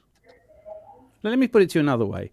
If you needed a brain operation, and I'm not saying I think you do, I might be implying it, ironically, but I'm not saying I think you do. But if you needed neurosurgery, I might have an opinion on what you should do. I might say, what you want to do, stick a cotton bud in your ear and wiggle it enough. Now, that's my opinion. Am I not allowed to speak my truth? You go, well, Dan, I don't respect or appreciate your opinion because you know what the fuck you're talking about. And I go, ha. But aren't I speaking my truth? The truth is that you don't know the truth. The truth is you've just decided that what you heard a lot of other people say, because they said it with so much confidence, must be true. Now, I'm here to debate you. I'm not trying to fix you. And I'll be honest with you, because it seems like you're being honest with me, even if you are a little confused, is that if you never came back here, if you never post in the chat again, if I never see your little cartoonishly silly Mikel Arteta as a clown, which you lifted off somebody else, if I never see your account again, never hear from you again, it won't mark a sad chapter in my life. I won't be on my deathbed going, whatever happened to Arsenal FC, not Arteta FC? No, I don't care, because I'm not that fussed about 8 billion people. But what I am saying to you is, you keep coming in here, you keep telling me the same things I've heard other people say and wasn't interested when they said them, things I've heard people say who go to the ground a lot, who go to the games a lot, who were born in the area. I've heard people I respect saying the same things as you have. I don't disrespect them because I disagree with them, but all I see from you is the same tired old stuff, and I think it would be better for you if you took a time out and went and thought, well, how can I improve me, instead of how can I tell everyone what I hate? Because I don't think anyone cares as much about your opinion as you're hoping they will by foisting it on every live stream you go onto. Your opinion, you're entitled to it, but if you were smart, and I'm not saying you're not, I just don't think you are, and that's my opinion, but if you were smart, you'd realise no one needs my opinion. No one cares what my opinion is. No one cares my opinion. I opened a YouTube channel. It doesn't mean people care what my opinion is. On Sunday next week, I'm going to eat banana and bacon on pizza, and I'm going to either love it or hate it. No one's going to care. If I tell Rosie, oh, it's the most delicious thing I've ever eaten, she's still not going to eat it. Because your opinion's fine. It's not worth anything. If that's all you've got is opinions, you need to do a bit better. I can't read that. Do you want to just... Scrumpy. No scrumpy. Whereabouts in the States are you anyway? Georgia. Listen, Georgia, I've always wanted to go to the South.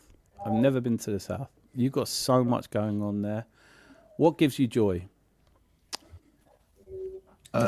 Making money, working out, I don't know, watching soccer, I don't know, hanging out with friends.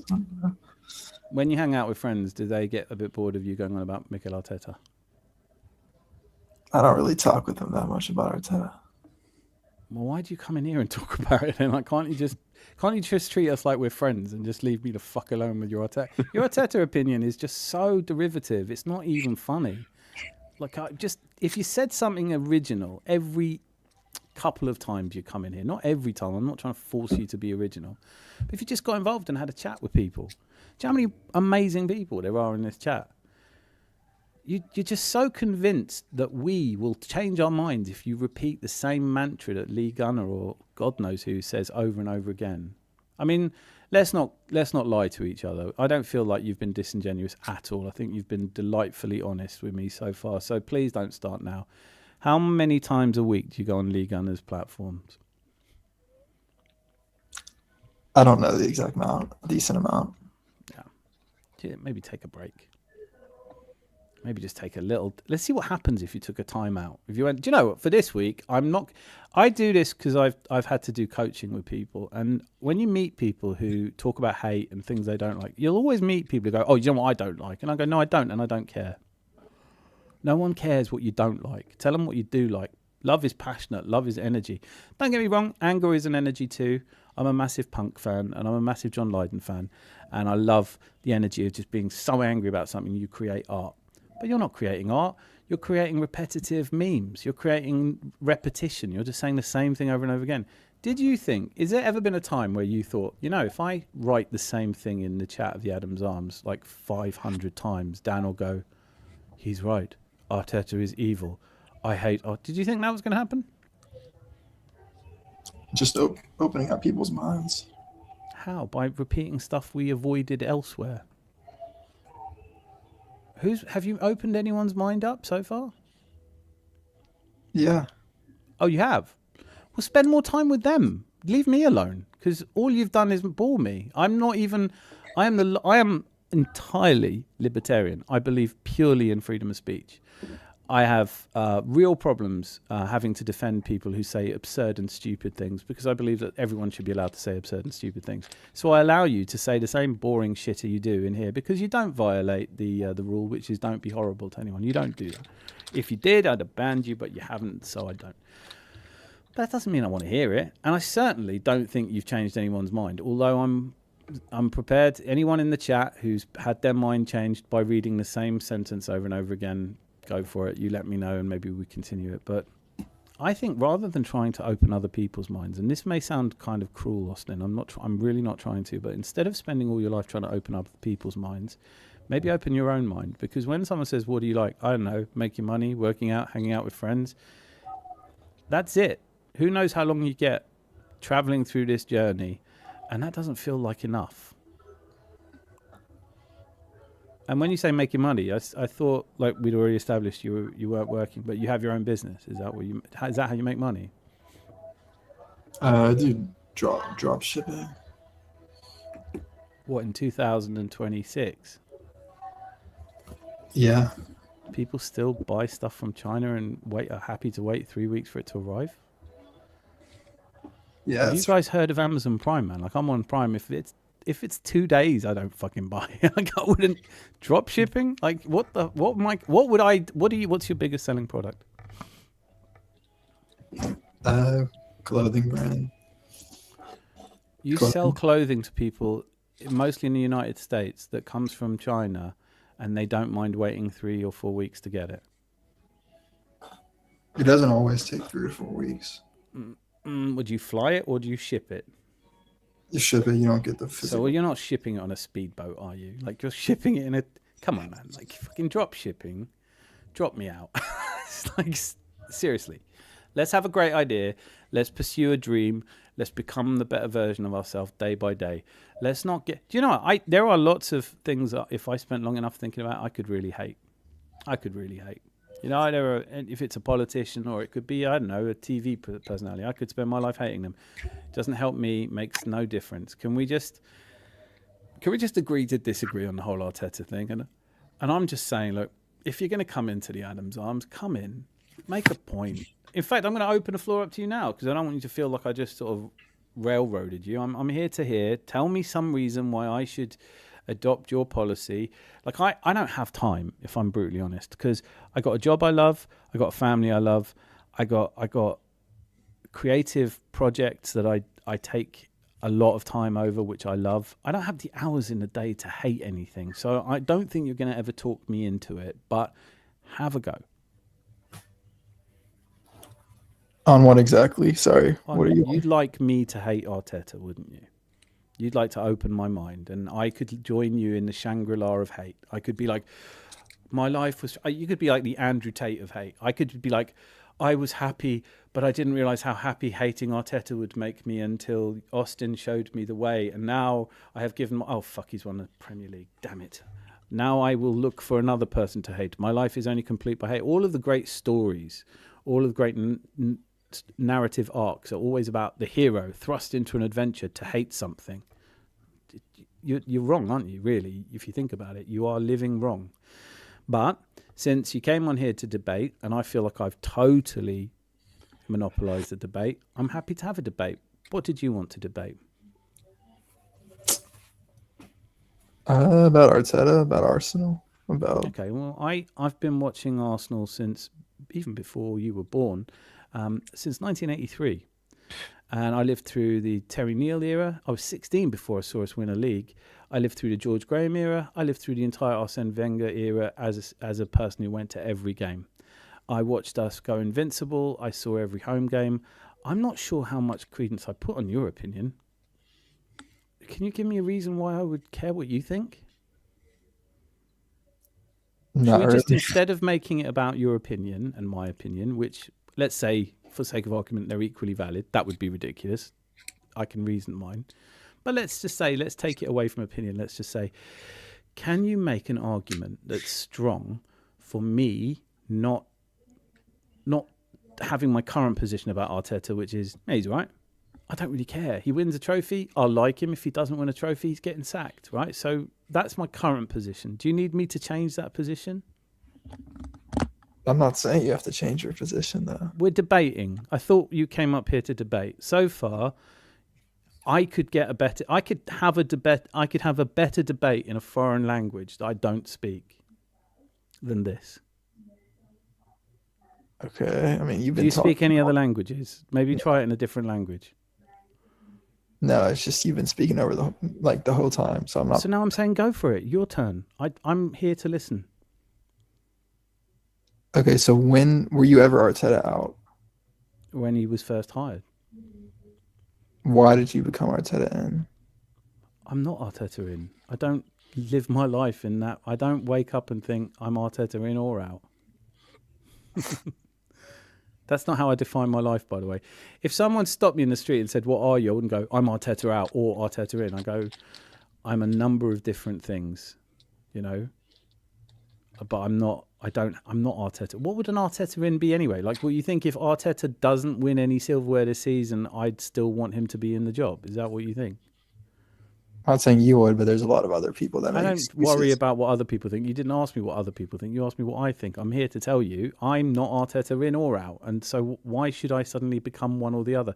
What about you is so inferior to me that you are going to define yourself in this very dull metric of, I don't think Arteta should have a job at Arsenal? That seems dull. I'm not interested. That's fine. I mean, Good. but what I'm going to say is he's won nothing for 6 years, right? Oh my God. He came in, Fuck, right? is that true? No way. Shit. Well, in that case, I still don't care. In that case, give him to the end of the season because we're top of the league. We're in the League Cup final. I think there's some probability that we're going to win something. And then your point is you have to reset your silly argument and we can have this conversation in June and you'd be like, all he's won is the double. And I'll be like, that's fine. That's enough. What's your point beyond that? And do you see why it's frustrating when people who've basically... I've got socks of older than you. I don't need you to tell me we haven't won anything since the FA Cup. I watch the games, right? I've got a fucking Arsenal themed pub, mate. Don't come in here and tell me we haven't won anything. I didn't wake up from a coma a couple of days ago and think and someone lied to me and said we won the Champions League. I know what we have and haven't won. I'm still not Arteta in and out. So if you keep saying he hasn't won anything in 6 years, it does feel a little bit like you keep saying it because you know you're running out of time to say it. And maybe let's just pretend you've already run out of time to say it because you've said it 100 times and I heard you say it 100 times. And if you keep saying something, it doesn't make it more interesting, does it? No, but it is the truth still. Yeah. So, yeah, I mean, you can have your opinion. It's all good. Thank you. Can I say something? I wish you would.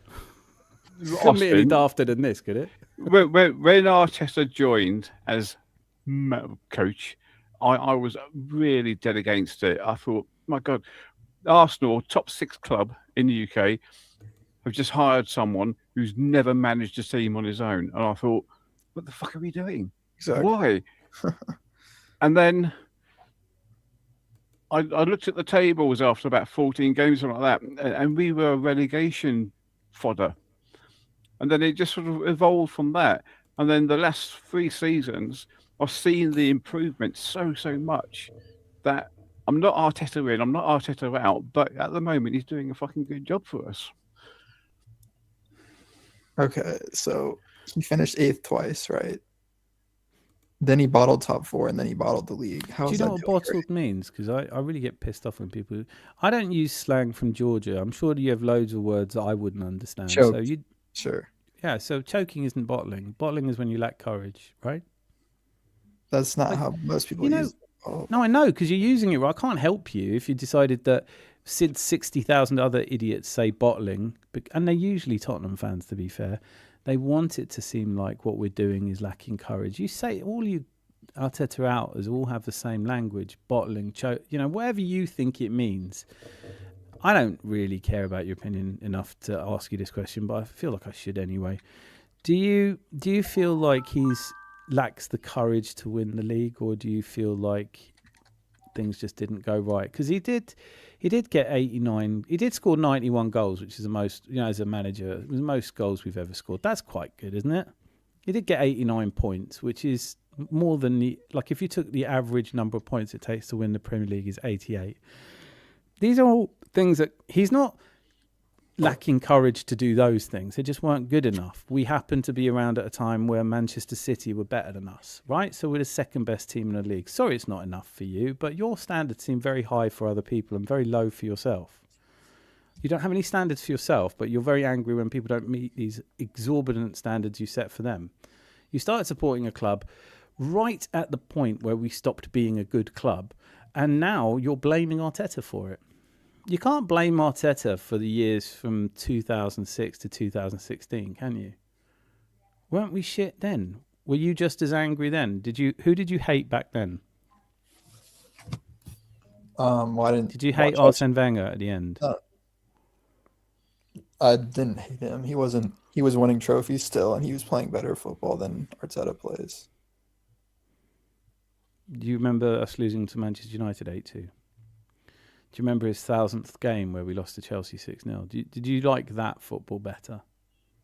His last 5 years, he won 3 FA Cups. Doesn't really answer my question, but I'll take that as a no. Okay, we're gonna need to wrap up. I would love to listen to you say the same things I've heard you say thousands of times before, but I'm gonna draw a line under it. And please don't be offended if next time you post or publish something that I've heard you say before. This isn't just a, this isn't a vehicle. This isn't like a mouthpiece for your half-considered thoughts and opinions. I don't just have to put everything you say up here. I haven't banned you, and I am saying by all means, you've joined a group of people, many of whom have much more experience watching football than you and have been around a bit longer, and some have achieved great things or coped with amazing adversity and come through it. And maybe this is a place to open your ears and not your mouth. Maybe that would be my advice to you. But before we do that, I'm going to give you one last chance in the hopes that we're going to have a debate as a result, but not a long one because I do have to go to bed. But rather than just saying something I know already, which is a very poor basis for a debate to begin with. If I start any debate with the things we can all agree on, it's because I'm trying to get to a point. So far, haven't seen you develop the point, but assuming there might be a point, can I just ask you once more to have a go at getting there? What is the point that you want everyone? What would you like everyone to know before we call it a day? That Arteta is not good enough. Right. So, okay. So would it surprise you to know that once I saw that you had your own channel with 27,500 subscribers, by the way, your subscribers are a shit show, aren't they? They really are a shit show because you post something and 5 people vote on it. You want to have a word. If I've got nowhere near the size of subscribers. It's more than 5. That's a little bit of a. Should we have a quick look? You got 27,000. How many? I looked on Social Blade. Obviously, they all started subscribing to you. I made different content though, so that's why. And I stopped posting for a long time, so that's why I don't get much views. Are you familiar with Social Blade? No, I've never heard of it. I think I'd go and look at it before you say too many more things we both are going to know you're kind of making up as you go along. Because Social Blade, it gives you the insight into the back end of a YouTube channel, so you can see when subscribers were arrived, and you can do all the investigating you want on my channel, and I can do all the investigating I want on your channel. But I don't really need to do a lot of investigating on your channel. You've got 27,500 subscribers, and if I put your channel in here, you're lucky if you get 100 views. So what are these subscribers doing? I've never got 100 views though. I always get more than 100 keep going. views. You never know. You might get there, man. I mean, I consistently get more than 100 views is what I mean. Okay, let's just see. And also, you said I bought subscribers, which I never did. Okay, I think that's a bit of a fib, isn't it? What do you in Georgia when someone's talking shit? What do you say? Is there like a slang term for bullshit beyond bullshit? I know that one already. Honestly, I don't even know. Some similar stuff.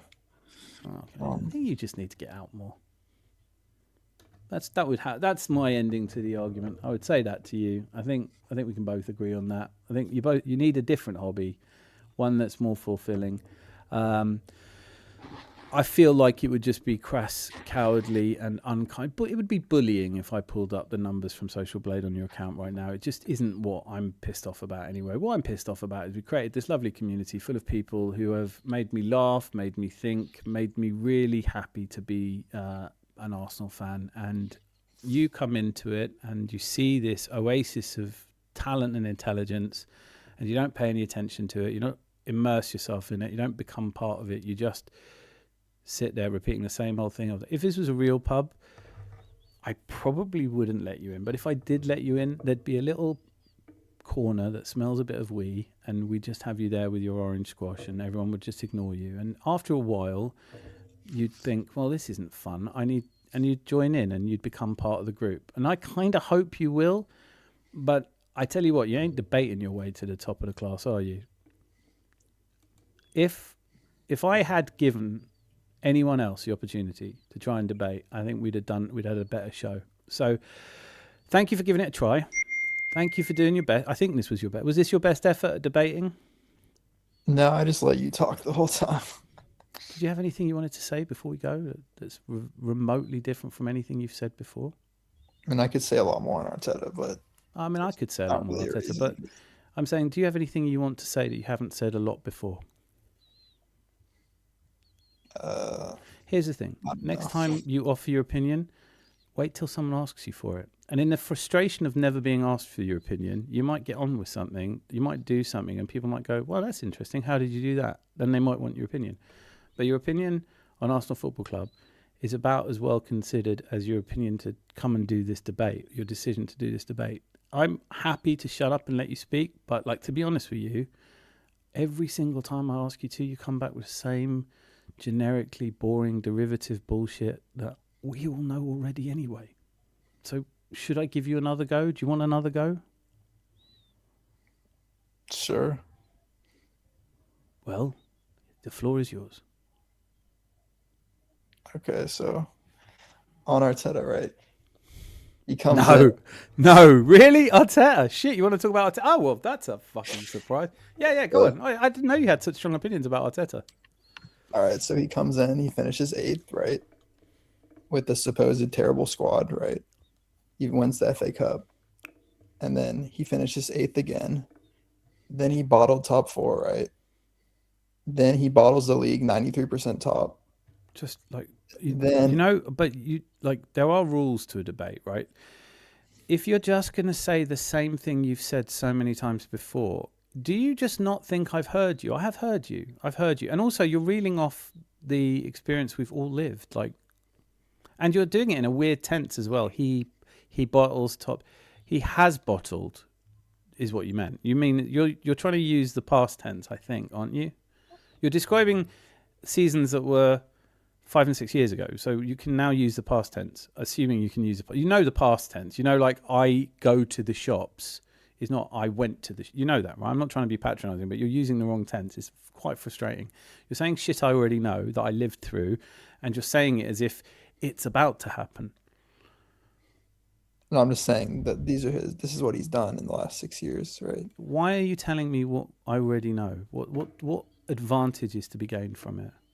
Because I don't know how that's improving when he 1-0. Well, let's say it's not. Let's say it's not improving. Let's say we've always been top of the Premier League, and we've always been second in the Premier League, and we've always been top of the Champions League. So he hasn't improved us at all. There's no improvement whatsoever.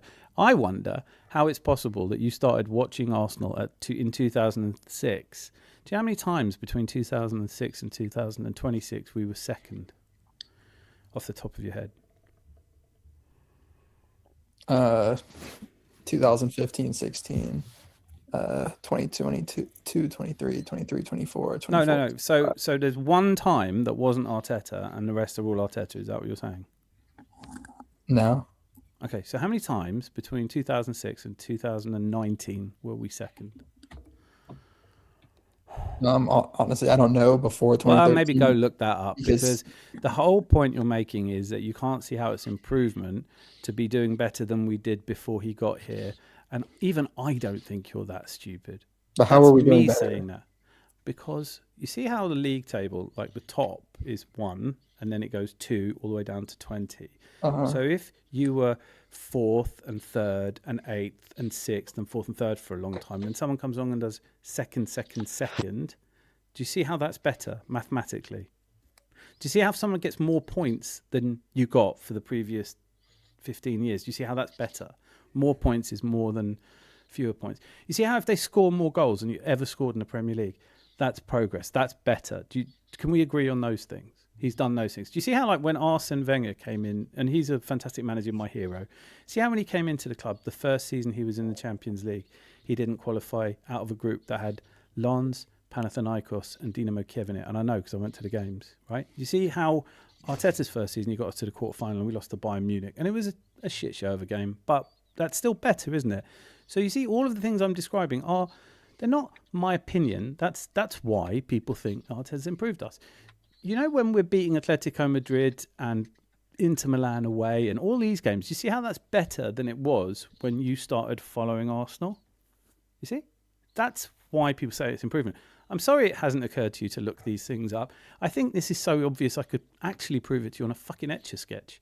But like here we are, you're asking a question. I gave you a chance to debate and you've asked a question which is essentially childlike in its infant stupidity. That's how it's improvement, because the number's better. No, but that doesn't matter though, because there's one winner. Oh, there's one. Oh my God. That's right. So if the you're only improvement is winning the league. Yeah. Okay. All right. Well, you're entitled to hate him for not winning the league. Perhaps you've turned someone else into an Arteta hater. I don't know. You've used the example that he hasn't achieved what you wanted him to achieve. But by all means, hate him. Hate anyone who doesn't achieve what you think they should achieve. Am I allowed to do the same? Sure, yeah. Yeah. Can I hate you for not having achieved anything at all? Why do you keep bringing it back to me? Well, why do you keep bringing it to Arteta? Because he's the manager of the club. For now. Yeah. If he doesn't win anything, he won't be. And then it won't matter what you hate about him. You're still going to hate him if he goes to manage Barcelona or Rem or wherever the fuck he ends up. Are you still going to hate him?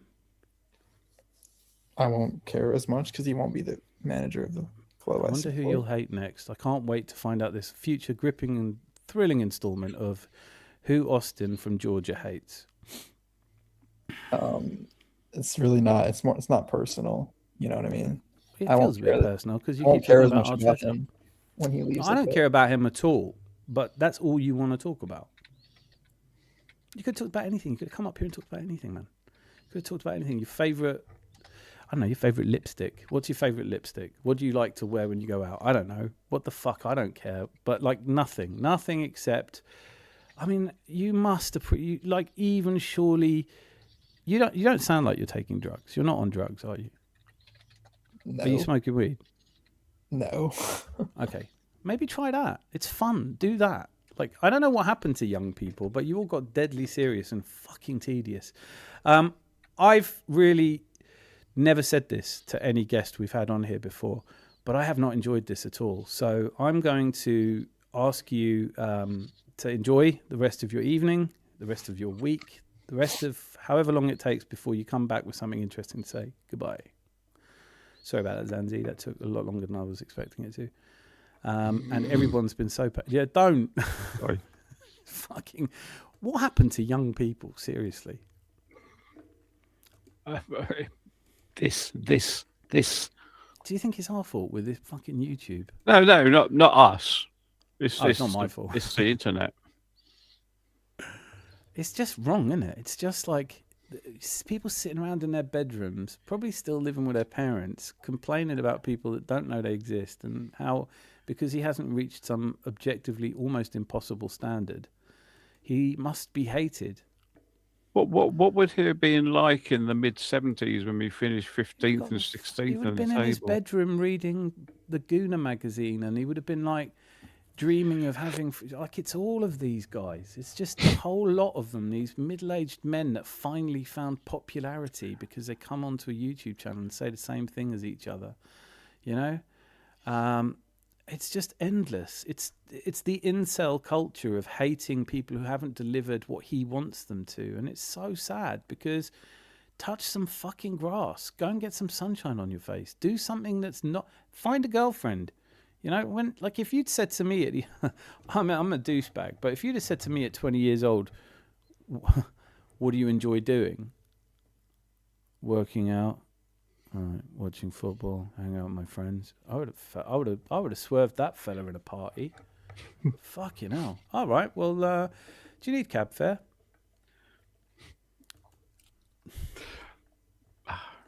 Rob Curry's right. You know, you're wasting your breath. I tried. Listen, no one can say I didn't try.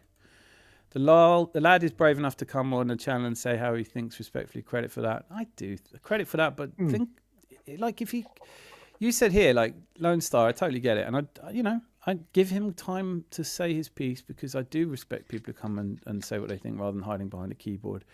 But he comes on and says what he thinks. He doesn't. He says what he feels. What he thinks is what we've all heard it before. Have you not heard all that before? You could be a Rangers fan. Yeah. Can't he see that we've improved? No, because how are we improved? We didn't win the league. There is only winning the league and not winning the league. It's entirely binary. Oh, okay. So it's black and white. Yeah, literally. I mean, I don't know. It is what it is. I've tried my best. I still wouldn't ban him. I just don't read his comments anymore. I just don't need it. I haven't got time in my life. Listen, I'm worried enough about the Wolves game.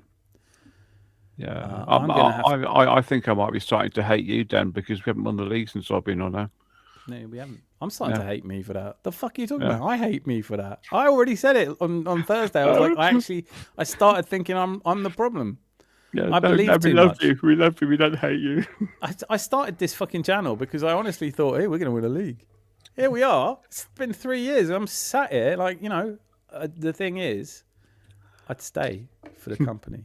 Come for the hate, stay for the company. I can't wait to read all these comments, but I'm going to have to do it from the comfort of I've got to be up early. It's the one day of the week I shouldn't be doing this.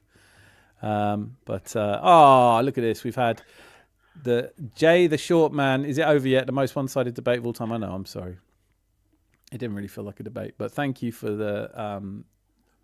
what is that, a super stick? Or I never know what these things are. Thank you for the sponsorship. You're an absolute legend.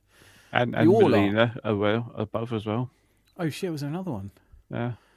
Oh my god, I see I got so Melina. Do you know, like she's so modest. I genuinely nothing but love. Like when I started this channel, I thought it was just going to be a fantastic way for me to make everybody listen to me. And finally if Melina's doing that for my hair, what would she pay for extras? No. Moment of appreciation for Zanzi's hair. I don't know, but like it is worth it. Zanzi, I'll make sure you get that 2 Canadian. But guys, I wish I had not engaged in that and instead joined the chat more. It's been 3.5 hours and I wasted some of it, and I beg you for your forgiveness on that. And I hope that next time we do a debate, I will. I don't know, but like the question, it was a fair one. Would you ever have anyone on here who's Arteta out? Repeatedly do. They're usually better debates than that. I remember Carl Walsh. He was brilliant. We never agreed. friendly, respectful, made some good points. I'm open-minded. The problem is I can't debate Arteta outers because I'm not an Arteta inner. Like, they keep creating a straw man argument. There's people who would have Arteta stay even if he got us relegated. I've never met those people. I never meet people who are... I meet people like you and me who are like, well, if he doesn't win anything this season, I'd probably have to sack him. And if he wins something, great, that's what we wanted. And that's it. That seems like the only rational debate. It's like when you keep meeting people who want to argue something that's so niche that you're not interested in. I have to admit, I do like Mr. Herbert's comment straight underneath the Shortman's. See, I could debate that. Yeah. Nietzsche viewed hate not merely as a negative emotion, but as an intense, learnable, and often necessary passion for self-assertion akin to love and its power. Yeah, I really do struggle with Beyond Good and Evil. And the Stoics talk about the binary nature of you can't enjoy love without hate, but I don't agree. I think I don't agree. And I'm happy to have the philosophical debate on it. I don't think that I was going to get that from the world's biggest Arteta hater. But, if any one of you, Lone Star Londoner, I think of you as a very philosophical person. I definitely think I could be enlightened by some of your attitudes to these problems. And I'm certain that there were things that any one of you could pick apart that I said to Austin. I am constantly learning. I can promise you that I have made more effort to study Nietzsche than anyone else. I find it hugely difficult to try and understand. Maybe I'm just lacking the intellectual capability. But to the idea that hate is not merely a negative emotion, rather an intense, learnable, and often necessary passion, I think I fundamentally disagree. I think that, well, this is a conversation for another time. I can't really do this past 2:00. So, Zanzi, I'm over to you for your last words. It's been emotional. I've been asleep for half of it. What the fuck are you talking about? No, I wasn't. I was doing what Mr. Herbert wanted me to do. Put my hair on. Oh, God. Don't make him make you do things. You know where we end up. I know, but I'll bend him from the cellar because he drank all the cider last time. It looks empty anyway. It is, yeah, because he drank all the cider. But anyway, I'm going to have an oubliette out there somewhere with Spurs fans. I actually only. had a little bet with myself that you were going to say oubliette tonight. Yeah. Oh, did you win? I did. I just won. Yeah, you just won it for me. How much did you win? I won a 45-minute argument with myself. Good one. I'm still Arteta. Can you be just like Arteta? Yeah. Arteta.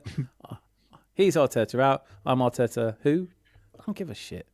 Well, while he's there, and while we're not going to change him, you just leave him do his job at the moment, and he's doing all right. The one that annoyed me most was on Deluded's channel when Kenny Ken and they were talking about Arteta, has he done a good job or not? And I just said, do you think he could be sacked in December? And Kenny Ken was going to get pulled into that's a stupid question. I was like, if it's a stupid question to ask you if we're going to sack him, why are we discussing sacking him? If you went into a boardroom and say, right, what we want to talk about now is we're sacking Arteta. Well, we're not going to do that. Right, but I want us to talk about it. Well, no. Well, I think we should talk about it. Why? Do you want to do it? No, but I want to talk about it. It's like, then there's a difference, isn't it? I want to talk about Arsenal. I want to talk about Bukayo Saka. I want to talk about, like, Tuesday's coming. We'll do a nice Tuesday club. Everyone will be happy. We might even throw in some comedy and some... Maybe I'll do... maybe Tuesday night is the night I finally eat this fucking banana pizza and get it out of the way, and then we've got... That's not a bad idea if you're doing that, because then we could have a Tropic Arsenal one, couldn't we? Yeah. Good shout. Right, Tuesday is Club Tropic Arsenal. Tuesday Club Tropic Arsenal. Everyone who knows. I hope you're all here for it. Have you finished your... No, I've not, because I've got to say... I'll come back to you because obviously. Can you make this a little quicker than normal? Yes. I actually, okay. Yeah. Anyway, right. Everyone in chat's been absolutely brilliant tonight. Almost. Oh, yeah. But I mean, the usual motley crew have been brilliant, and you people as well have been brilliant as well. Yeah. And then you are stoic. I'd like to be. I would dream of being. But why have you got a Chelsea badge on your front? It's not just a Lonsdale badge, you don't know.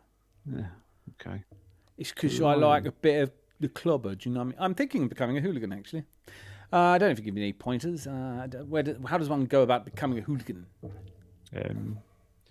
Who? Where does one hool? And is it a supervised activity, or does one bring one's own supervision? All right. Maybe you need a trainer. I definitely need a fucking trainer. Have you seen the state of me? God, I need more than a montage, mate. You know when Rocky starts off one way and then they do like a 5-minute montage with a good power rock ballad. Yeah, I'd need that. Would be the 5 minutes of the film where there wasn't a montage for me. I need an hour and a half montage. That's it. I was gonna sign up for this. Just so you're being carted off with the ambulance at the end. Just gas and air. Yeah. And a cigarette. Yeah. I'll come for you, Apollo Creed. I'll just wait till you're middle-aged and put on a few pounds, and then I'll hit you over the back of the head with a brick. Can I be the sort of hooligan who doesn't fight well? Are there any hooligans that don't? I don't know. Sorry, I've interrupted you again. No, I finished. Oh, have you? Well, in that case, thank you. Listen, all of you, far too numerous to count. It's been a really, I'd say, look, I'm always gonna be easily persuaded to have debates with people. I've enjoyed the debates we've had on here, some more than others. I will say, Austin, if you're still here, or maybe you already run off to Lee Gunner's page. I don't know. Maybe, I don't know. But if you are here, listen, I do appreciate you for being on here, and I do appreciate you for being respectful, and I do want to see you again, and I do hope that you can come in here and talk about something else. This can be the place where you don't talk about Arteta, and we can talk about something else. We can talk about the things you enjoy. There must be things, and I would say that to all of you. Anyone else who wants to come up here, I promise I'll be nice.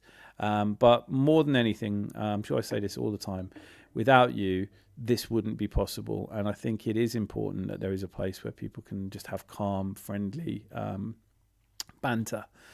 So I'll try not to do too many 1 hour long monologues at people who don't really understand half of the things I'm saying. But until I see you on Tuesday night, where there will be Club Tropic Arsenal, we will be talking more than just football, because there won't be a fuckload of shit to talk about anyway. We can't all spend the whole 2 hours on Tuesday talking about whether we're going to beat Wolves or not. And we never get it right anyway. Our predictions are always terrible. So, Club Tropic Arsenal, I'll be eating banana and bacon pizza, and I'll take the day off on Wednesday just so I don't have to worry about being sick. Until I see you then, be lucky. Oh, hang on, let me just ramble a bit longer because I haven't set up any music. There's got to be a musical outro, hasn't there? Right. Yeah, all right. Until I see you again, be lucky. Jungle Ransom, the Guna sound system. We come to mash up the dance tonight. Arsenal style, red and white. Get behind the red army. Moving like Ferrari. With the handbrake off. Take it off. With the handbrake off. No stop, no stop. Rattle the cage. The lions are awake. From Highbury's goes to the Emirates gates. Drums like thunder, hearts vibrate. When the cannon boom, it's too late. Take the handbrake off. Red Army rolling on. Saka on the wing, blazing trails. Trossard twist and the keeper whale. Arteta plan, never derail. Jungle drums are